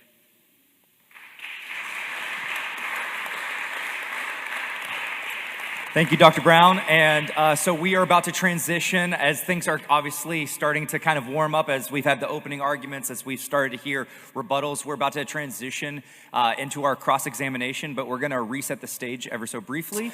And so, Steve, since you started us this morning, you are going to be opening up in cross-examining Dr. Brown. Now, last night, I want to remind y'all just kind of the order of how we're doing this. We're going to have 1 minute of questions with 3 minutes of answers. I loved the dynamic last night. Feel free to have some back and forth as long as we keep within the framework of kind of 1 minute questions and 3 minute responses. So with that being said, Steve, you're up. Thank you. Dr. Brown, of course, you believe that at a certain point, God is going to make whoever is left of the Jewish people turn to Christ in a great revival. So, but you're not a Calvinist, and I'm not either. A Calvinist could easily hold that view because they could say, well, God decided he wants to do it, says, boom, they're saved. But you and I believe people have to be persuaded, have to surrender, we have free will. And, nothing God has done in the past 3,500 years with Israel has managed to get them all converted,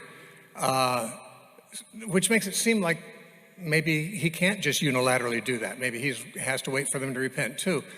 I guess I'm wondering if it is certain that God is going to do that with a future generation of Jews. That means he can. Why would he have not done it with all Jews? They all have the same ancestors. They all have the same promises. Why would this conversion of the last generation of Jews be the fulfillment of promises that were actually made to the whole nation and everyone who had that ancestry, and yet most of them did not get it? Yeah, great question. By the way, I think our clock is wrong. Yeah. If we could reset the clock, that'd be great. Yeah, maybe take a minute off or something. Yeah, it's okay. Yeah, well, I'll keep track on it. Yes, so it's 15 minutes, right? Should be? Yes, sir. Okay. Yeah, so great question. Thank you for it. First thing, how can God guarantee even a remnant in every generation? What if there's a generation when nobody believes? And yet, Paul's saying there's going to be a remnant in every generation. So the same way God knows that, he foreknows it. He foreknows there's going to be a national turning at the end of the age. Here's another factor.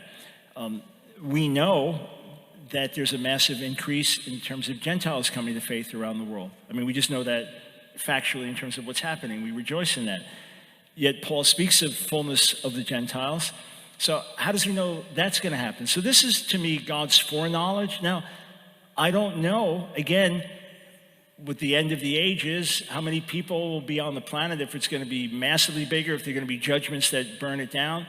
But there's going to be, for the first time, things happening all at once that have never happened before. That's my understanding. That will produce a result we've never seen. I also recognize that I'm not a Calvinist, but there are times where it says they didn't know, or God didn't let them know, or let them see. So there's been a judicial hardening. He's saying when that's removed, and somehow in the providence and wisdom of God, it'll be the time. When that's removed, they will see. Just like the disciples in the road to Emmaus. That now they know who it is. Or Mary, one of the Marys that sees him. She doesn't recognize him first after the resurrection. Then her eyes are open. Or God tells Israel, you didn't have a heart to see, a heart to understand, eyes to see all the wilderness wonders, and now you see. So somehow in the wisdom of God, there's a right time to open hearts and minds, and the hardness will be removed in the providence of God. Yeah, well, you said that God can foreknow that they're going to turn, but this is being represented as a fulfillment of his promise, so it's something he's going to bring about, right? Or that he always foreknew before the foundation of the earth.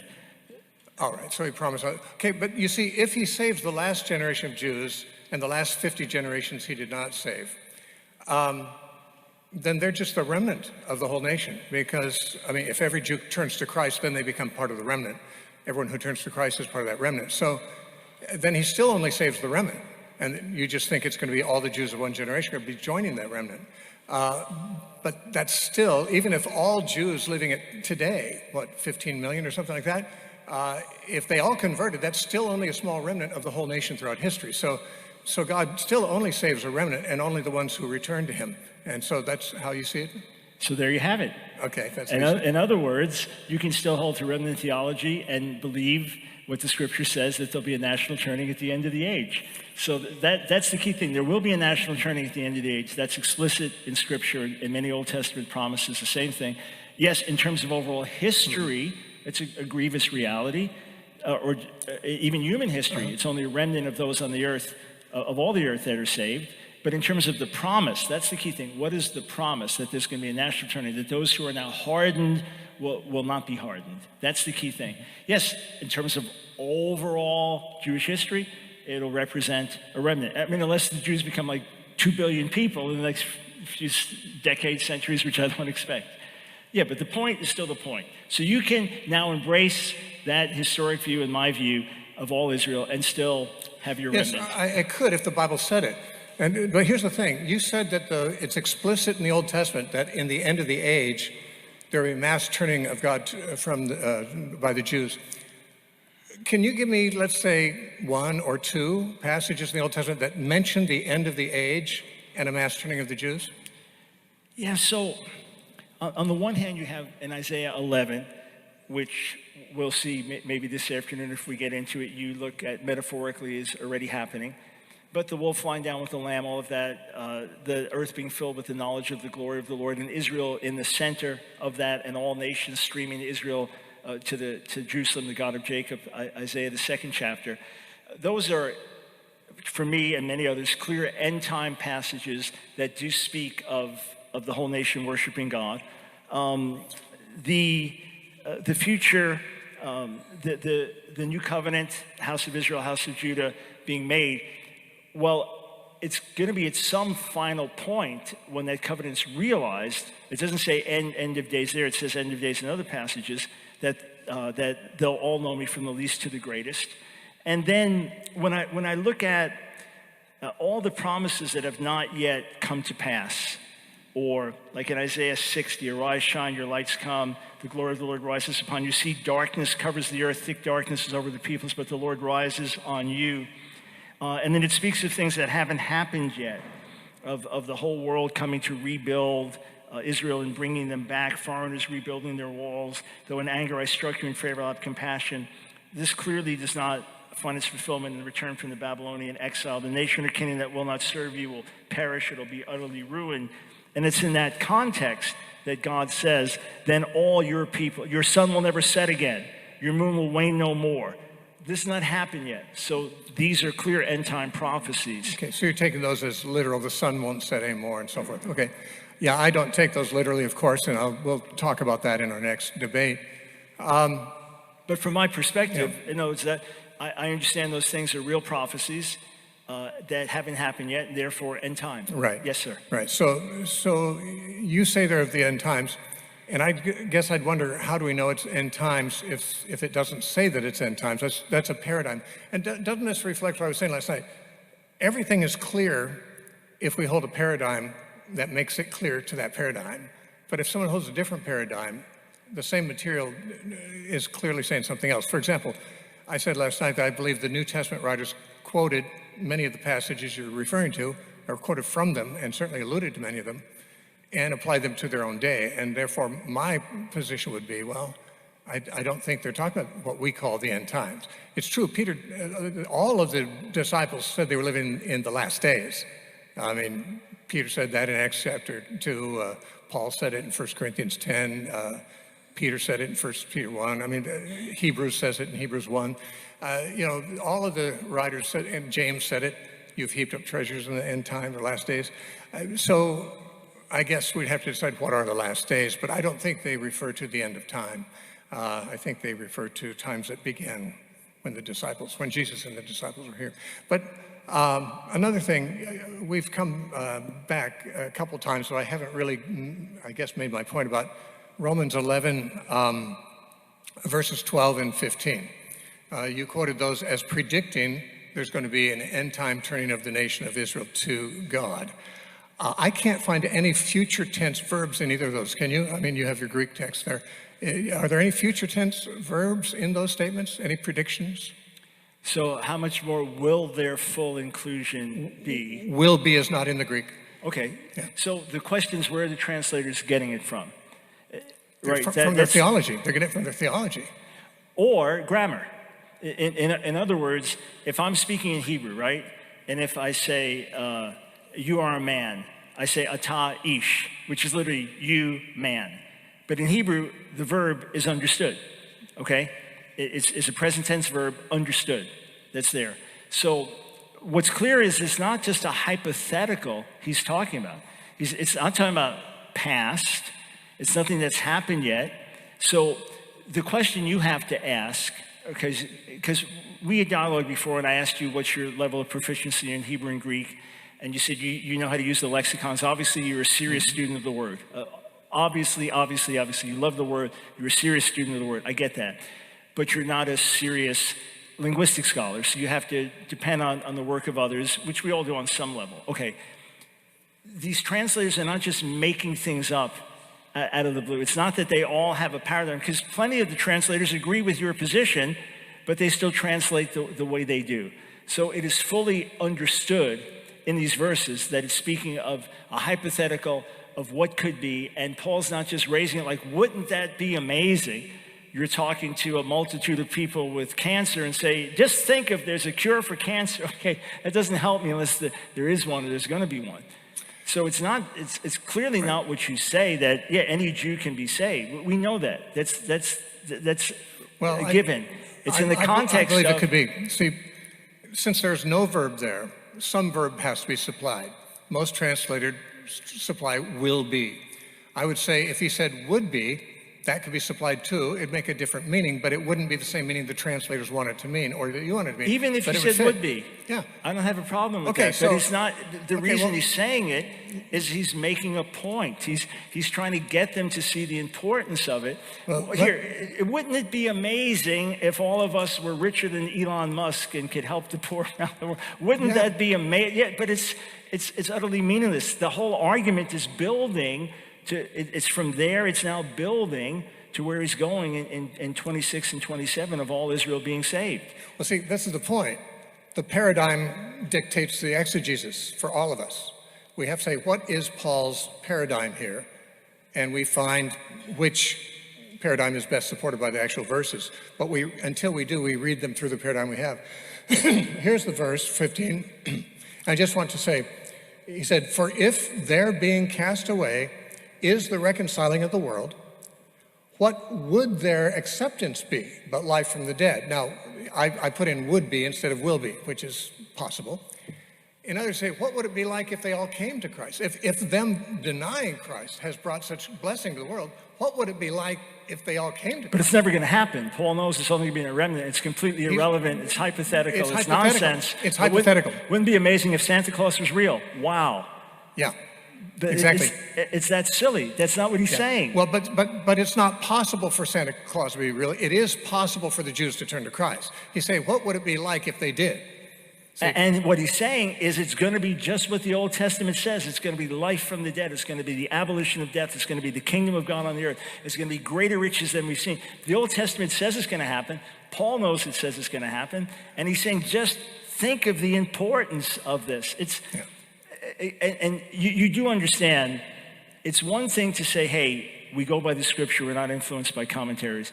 It's another thing to say, the position I'm taking is virtually unknown, is minority of minorities, there's a reason for, with all respect, there's a reason, for the view you're espousing being either unheard of or almost universally rejected. Yeah, I think the reason is that by definition, all translators are educated and they have a theology. And people tend to read where there's no words, they read into it words that fit the theology they believe is biblical. If a person has an assumption that Paul is talking about a certain thing, and there's some unfinished sentences there, then someone's likely going to put in the words that fit what they believe Paul's talking about. If they believe he's talking about something else, then they might make different choices. I'm not talking about that. I'm talking about your interpretation. Even use your hypothetical. Let's even say, I'll accept your argument. I'm not agreeing with, but let's use your argument that it could be a hypothetical in Greek. How much greater riches would it be? It's a ridiculous point to say that Paul, in the middle of this didactic section, and according to you saying there's only going to be a remnant, there's always a remnant, that's the story, end of subject, that in the middle of it is now just going to speculate. Like, wouldn't that just be wonderful? That would be a cherry on top. No, actually, it'd be very suited because, as you said, he wants the Gentiles to realize that God would love to have the Jews included. And that's what he's arguing. He's arguing to the Gentile audience, look what's happened by the rejection. Just think how desirable it would be. But he doesn't say desirable. He's not saying how desirable it would be. He's saying, look at what it would mean. So the point of... That's the same thing. There's no reason to bring it up in the argument. There's no logical reason. Look, it was... You knew you had to bide out your time like we all do in opening statements, right? And the reason we were as long as they were, these 30-minute opening statements was your request so we don't have to rush. And even in 30 minutes, you still have to rush. Oh, yeah. But you spend so much time on other stuff and just skipped over 11 through 15. So, I'll ask you my question when it's my time. Yeah. But I got a big question for you about that. Okay. All right. Now, I don't know if I've heard you say this, but I've heard many Zionists who take the same positions as you on most of this say that Paul, of course, is answering the question, why isn't Israel saved? By saying, well, there's a remnant that is, and that portends eventually, or it's like a down payment on the whole nation being saved. Would you say that's what he's saying there? No, I'd say he's saying two things. Okay. That when you wonder what happened to Israel, did the word of God fail? Well, no. There's always been a remnant. Don't get it wrong. It's always been a remnant through history. And God's word didn't fail through history. That's part one of the story. So it's not a deposit. It's just part one of the story. Part two of the story is that there's going to be a national churning as well. I think that's... Right. Yeah. That's great. Awesome. If we can add 16 minutes, an extra minute on to Dr. Brown's time, since we kind of ran that to about 16 minutes. And now, Dr. Brown, it is your turn to cross-examine Steve. Great. Okay. So you can answer this just in a yes or no, but I'm asking It takes me 3 minutes to say yes or no. In all honesty, having listened to your teachings on audio on Romans 11 through 15, in all honesty, do you feel that they may be a weak point for you? Was there anything psychological in skipping over them rather than treating them? You know how important they're going to be in my presentation. I'm just asking for everybody in total honesty. Oh, no. Did you skip over them as a weak point? No, not at all. I would love to have gone into them in depth. As you've listened to my lectures, I think, you know that I like to go into everything in depth. I don't like skimming over anything. And I certainly don't like to skim over the points that may be major points for the other side, because to my mind, the most important thing for me to do is to answer the points from the other side. And I know those are your points. I just thought there were more important points you had made that I had to answer. Yeah. Fair enough. I just wanted to ask. And I also thought these ones could be answered easily enough by pointing out there are no future tense verbs in the verses you're talking about, so there's no predictions there. Yeah, and again, the future tense verses wouldn't change, wouldn't lessen Paul's or magnify Paul's argument. Okay, I'm just curious why you only gave one understanding of hutas thus in Romans 11:26. Just looking at different lexicons, one, it indicates a similarity of manner. Two, it indicates the consequence of a process. 3, it has a temporal meaning. 4, it indicates that Israel will be saved just as it is written. So these are all scholarly commentaries or lexicons. Why did you only give one meaning? You said it can only mean thus or so. It can't mean anything temporal in Romans 11:26. Why do you reject what these scholars say? Well, just because there's a lot of possible meanings of any Greek word, it doesn't mean that they all fit the context of any particular use of them. But you yourself have like to appeal to how many translators do a certain thing with a verse. I don't know of any translators that give it a temporal meaning in Romans 11:26. Even the ones who believe that it has a temporal meaning, I don't think they translate it then, which would be the temporal meaning. Do you have a translation that does? I'm not sure the translation. I was just looking more at the meaning, because even thus or so could be referring in a temporal sense as well. But so you acknowledge there are other possible meanings, you just don't think they work in context, because you said that's the only thing it means. So in context, it could very well mean something temporal. It would be a very logical understanding there. Well, possibly, but like I said, no translator I know has ever rendered it with a temporal word. And I said that you like to refer to how many translations say things. So, I mean, this would just be an example where it seems like you're taking a position on it that's against all the translations.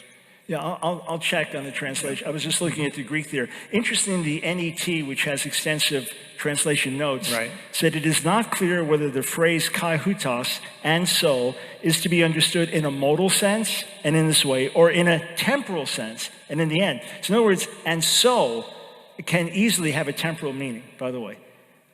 It doesn't have to mean thus, it means so in a temporal sense, which is what the NET says. So really, to answer your question, if it says and so, it could be temporal. Okay, you were looking forward to this today, because I raised it yesterday. You didn't mention it in your treatment, though, but I said that there are, the word Israel or Israelites occurs 77 times in the Greek New Testament. So not translations, but in the Greek New Testament. Can you give me one explicit, not implied, but explicit time where Paul calls Gentile believers Israel? So not their wild olive branches, what are they grafted into, but when that term is actually used. You know, my own background, my doctoral dissertation, I wrote on one Hebrew word. So just usage of individual words in context is super important to me. Can you give me one explicit time in the New Testament where the term Israel or Israelite is used for Gentile believers? I can, but you disagree about it's not explicit in your mind. When Paul refers to the Israel of God, to my mind, in the context, he definitely means the church. But I believe also when he says not all are Israel who are of Israel, the first of those Israels is not referring to the whole nation. And then, of course, I believe his argument about the olive tree, which is concluded with, and so all Israel be saved, he's acknowledging that the tree is Israel. I mean, of course it is. He's taken it from Jeremiah, where it says Israel's the olive tree with branches broken off. So the tree is Israel, and Paul describes it as having Jews and Gentile branches. Now, it's true, the vast majority of times in the Bible that the word Israel is used, even in the New Testament, it's going to be talking about the nation of Israel, because the nation of Israel is distinct from the nations. And most of what the Bible has to say about Israel are things that are distinct from what it has to say about the Gentiles. So it's like even in Romans chapter 9 through 11, Paul talks about Gentiles, he talks about Israel, he even uses the word Jew, I think once or twice, doesn't he? But that's because he's talking to people, different ethnic groups in the church, and he's addressing the Gentile sector when he says, I don't want you to be arrogant. He's addressing the Jewish sector when when he's talking about Israel's blinded and so forth. And so, yeah, many times most times, Israel does refer to the nation of Israel as opposed to the Gentiles. However, most of those passages are not doing what Paul's doing in Romans 9 through 11. That's explaining Israelology. To say that Israel, the true Israel, like Nathaniel was an Israelite indeed, in whom is no God. He was a Jew. He wasn't a Gentile. Right, exactly. He was a true Israelite. Yeah. And he also was part of the church. He was a follower of Jesus and one of the apostles. So the Israelites were the remnant of Israel. I mean, the apostles and disciples of Jesus were the remnant of Israel. They were also the church. The church and remnant of Israel are never distinguished from each other that I know of. In fact, that'd be a place I'd like to find out if you know of a place where the church and Israel are distinct, or the remnant are distinguished from each other. Because it seems to me that the early Christians that you would regard as the Israel of God, the Jews in the Jewish church in Jerusalem, never became something different when the Gentiles came in. They were grafted in. They're still part of the just church. to double back, the one reference that you say is explicit, Galatians 6:16, you and I know is massively controversial among translators, scholars, commentators, lexicographers, etc. I raised the argument that the temporal clause, achriu, in Romans 11:25, followed by the aorist subjunctive, points to a definite end point, so the end of the hardening, followed by a definitive act. So it's grammatically laid out. I checked every reference I could to that phenomenon of that temporal clause followed by the aorist subjunctive in Greek, and could not find anything that violates that.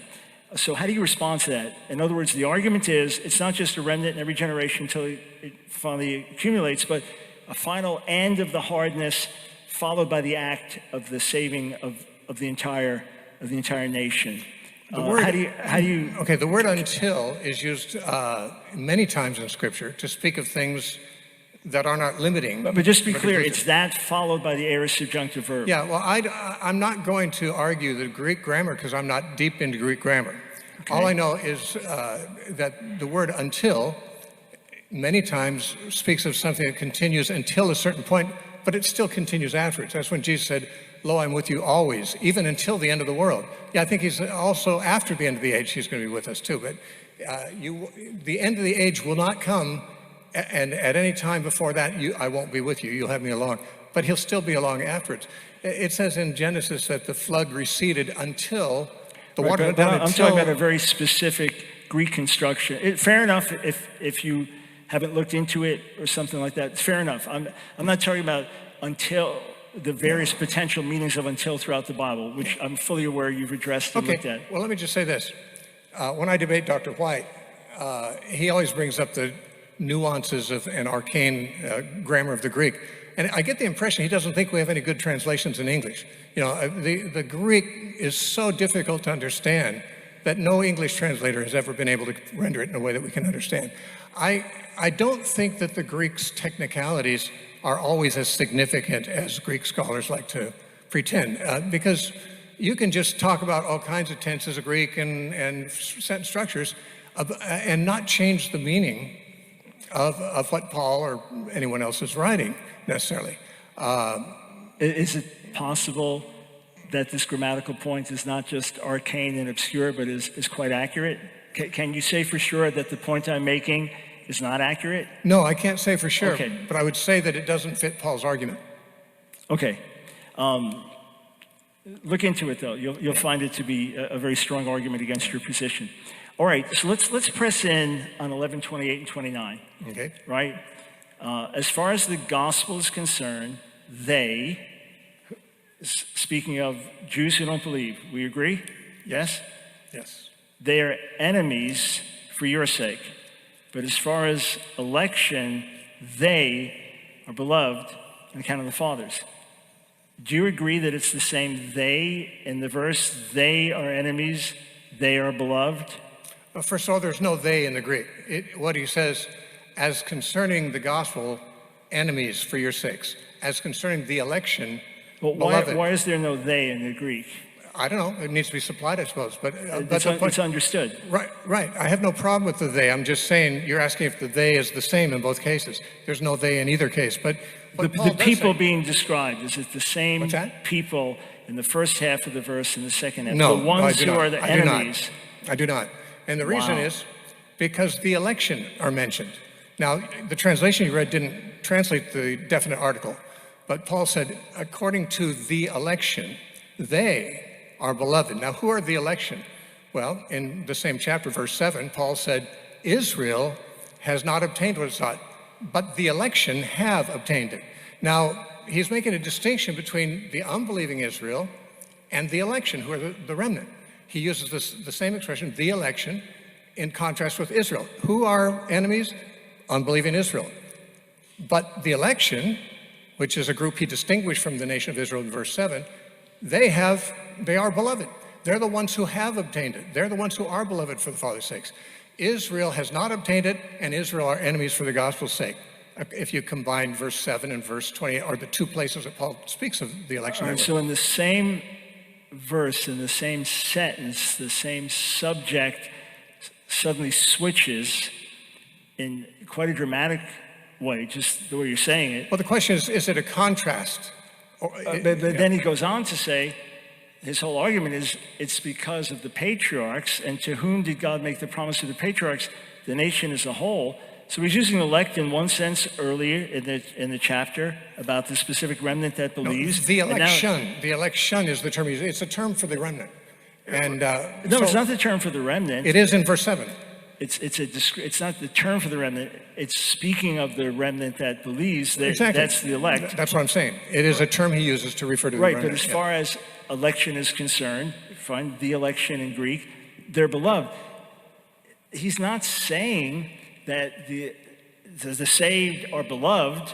He's saying because of the promises to the patriarchs, they're beloved. Okay. Who? The ones who are enemies, for the gifts and calling of God are irrevocable. So it's an extraordinarily jarring reading of the text the way you read it, and I am sure you know. I'm sure it's jarring to you. A deep minority of Let me say this. Of people read it like that.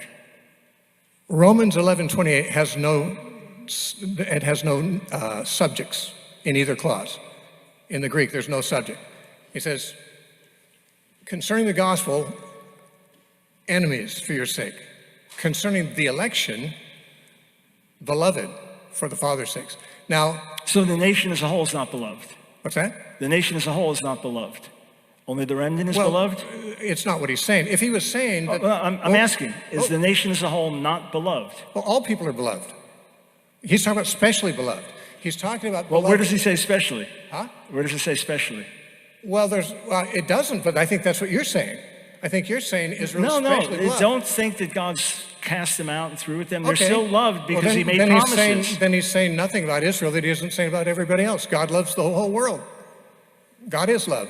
So if we say, well, they're loved, okay, yeah, who isn't? He's telling us nothing about Israel specifically. Well, no, they're presently enemies, but they're still loved. That's his point. I mean, it's so simple. They're presently enemies, but they're still loved because God gave promises to the patriarchs, and he keeps his word.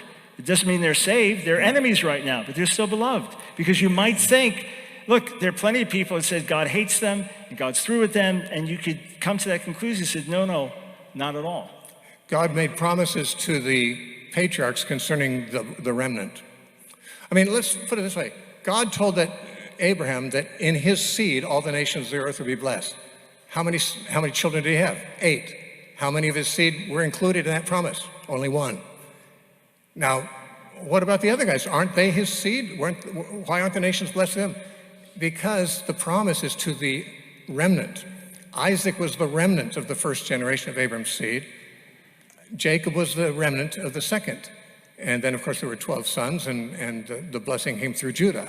And then from Judah's family, it came through David. There's always the Messiah came through a narrow line. And all the other Jews who weren't of that line, they weren't necessarily involved in bringing the Messiah into the world directly. Now, some of them, God said, if they obey his voice and keep his covenant, they'll be a special people to him. But that's a big if. God always says if. And so, yeah, it's the promises he made to the patriarchs are to the believing remnant. And so Paul says the ekloge, the election, they are beloved for the Father's sake. Why? Because God made promises about the believing remnant. And but the point is that, the first line, they are enemies, he doesn't give us a subject, but we can understand who he's talking about there. The Jews who are enemies are enemies. But the ekloge, who he has distinguished from Israel generally in verse 7, are beloved. And so, especially beloved, in the sense that they are the ones the promises are made to. All right. Well, that has inspired me to go brush up on my Greek grammar. But that was great cross-examination. Thank you so much. So now we are going to transition to our closing arguments. So Dr. Brown, you have 5 minutes for your closing response. All right. So the gifts and calling of God are irrevocable. Why is Paul saying that? He doesn't need to say it for the believing remnant. Why do you need to say it for those that are in? You're saying it for those who are out. You're saying it for those who don't believe right now, those who are enemies, those who've been hardened. But hey, God still loves them. And God's love for Israel, it's an amazing theme in the Old Testament. We'll look at it some in the afternoon. That even in rejection and judgment, he still speaks tenderly. Why? Because he gave promises. So as far as salvation, only comes through faith in Jesus for Jew or Gentile. Emphasize that again. But Paul's argument is amazing here in Romans 9. He does say that these who are presently, they are Israelites. Theirs, the verb carries through. Theirs are the promises. Promises God gave, they remain. Theirs are the covenants, they remain. And that's why I quoted a Greek scholar emphasizing that very point. So then what does he say? Well, what happened then? God word fail? I mean, end of Romans 8, nothing can separate us from the love of Messiah. And now what happened to Israel? Is God done with them forever? He says, well, first you have to understand there's an Israel within Israel. There's a believing remnant. Again, it's not how he refers to the Gentiles. Paul never explicitly calls Gentile Christians. He says, if he did, that's fine. It's no big deal. It's fine. Let him do what he does. He just does it. And it's not a status thing. Just like he doesn't call Israel people of the nations. It's just differences. That's all. He doesn't call men women. He doesn't call women men. We're equal. Just differences. So there's the remnant that's believed in every generation. And Elijah was told there's 7,000 haven't bowed the knee to Baal in 1 Kings, the 19th chapter. So that's an always.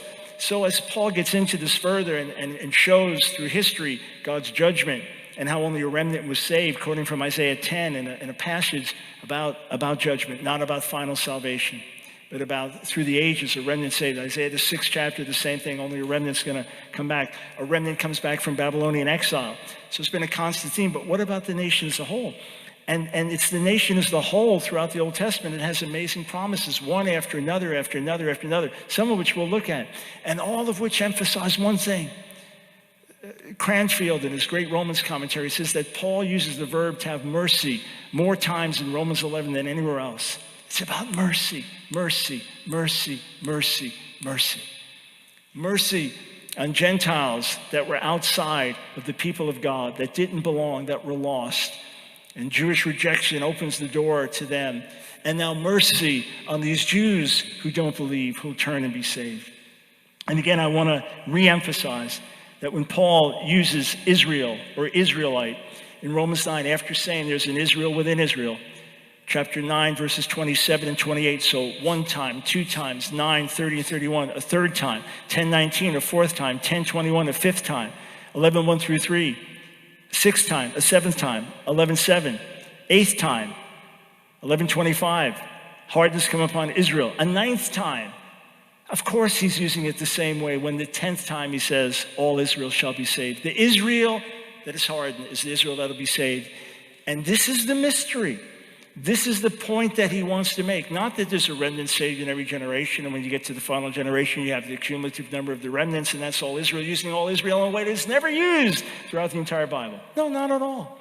Instead, what it's saying is something's going to happen that you didn't know about, but if you know about it, it's going to be an antidote to pride. And what's the antidote to pride?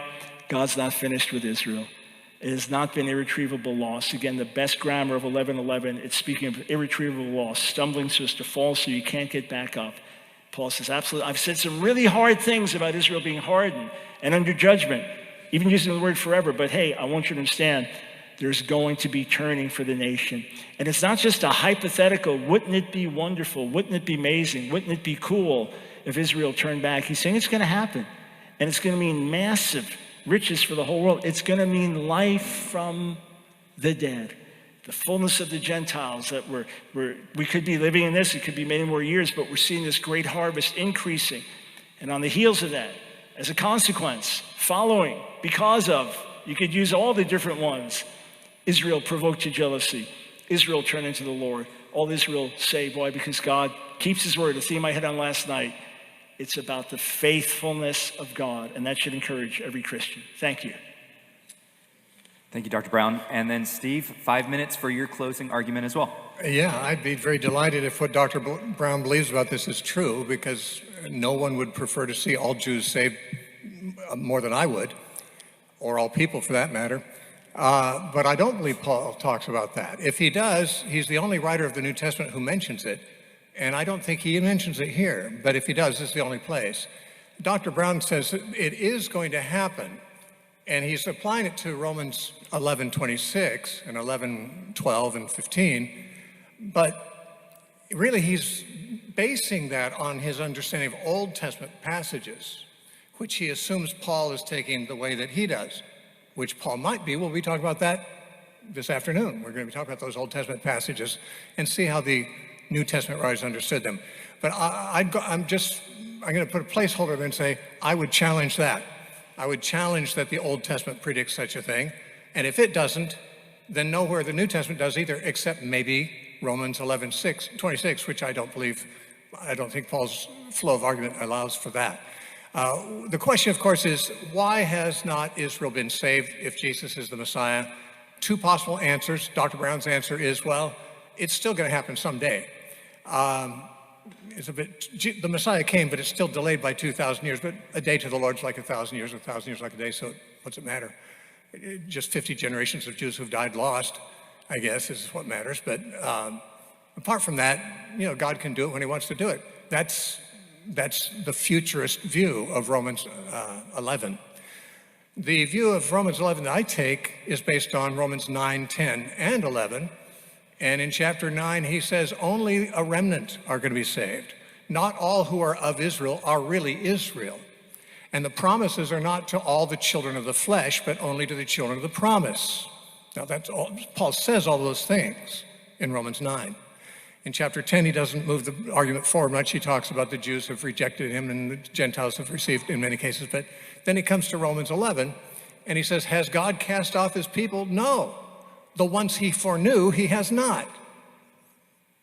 Now, that's a very important qualifier, the ones he foreknew, because Paul has used that expression to speak of Christians in Romans 8, 29.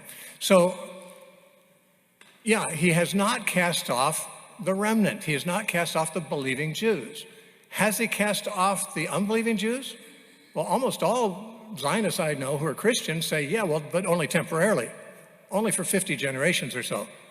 But he hasn't cast off the whole nation permanently. Well, Paul mentions nothing about permanence at all. When it says, have they stumbled that they might fall? The NIV says, beyond recovery? Well, Paul doesn't say beyond recovery. He says, no, they didn't stumble just so they would fall, like the prophets immediately quoted before that predicted they would. God has allowed something good to come from it, and that is Gentile conversions.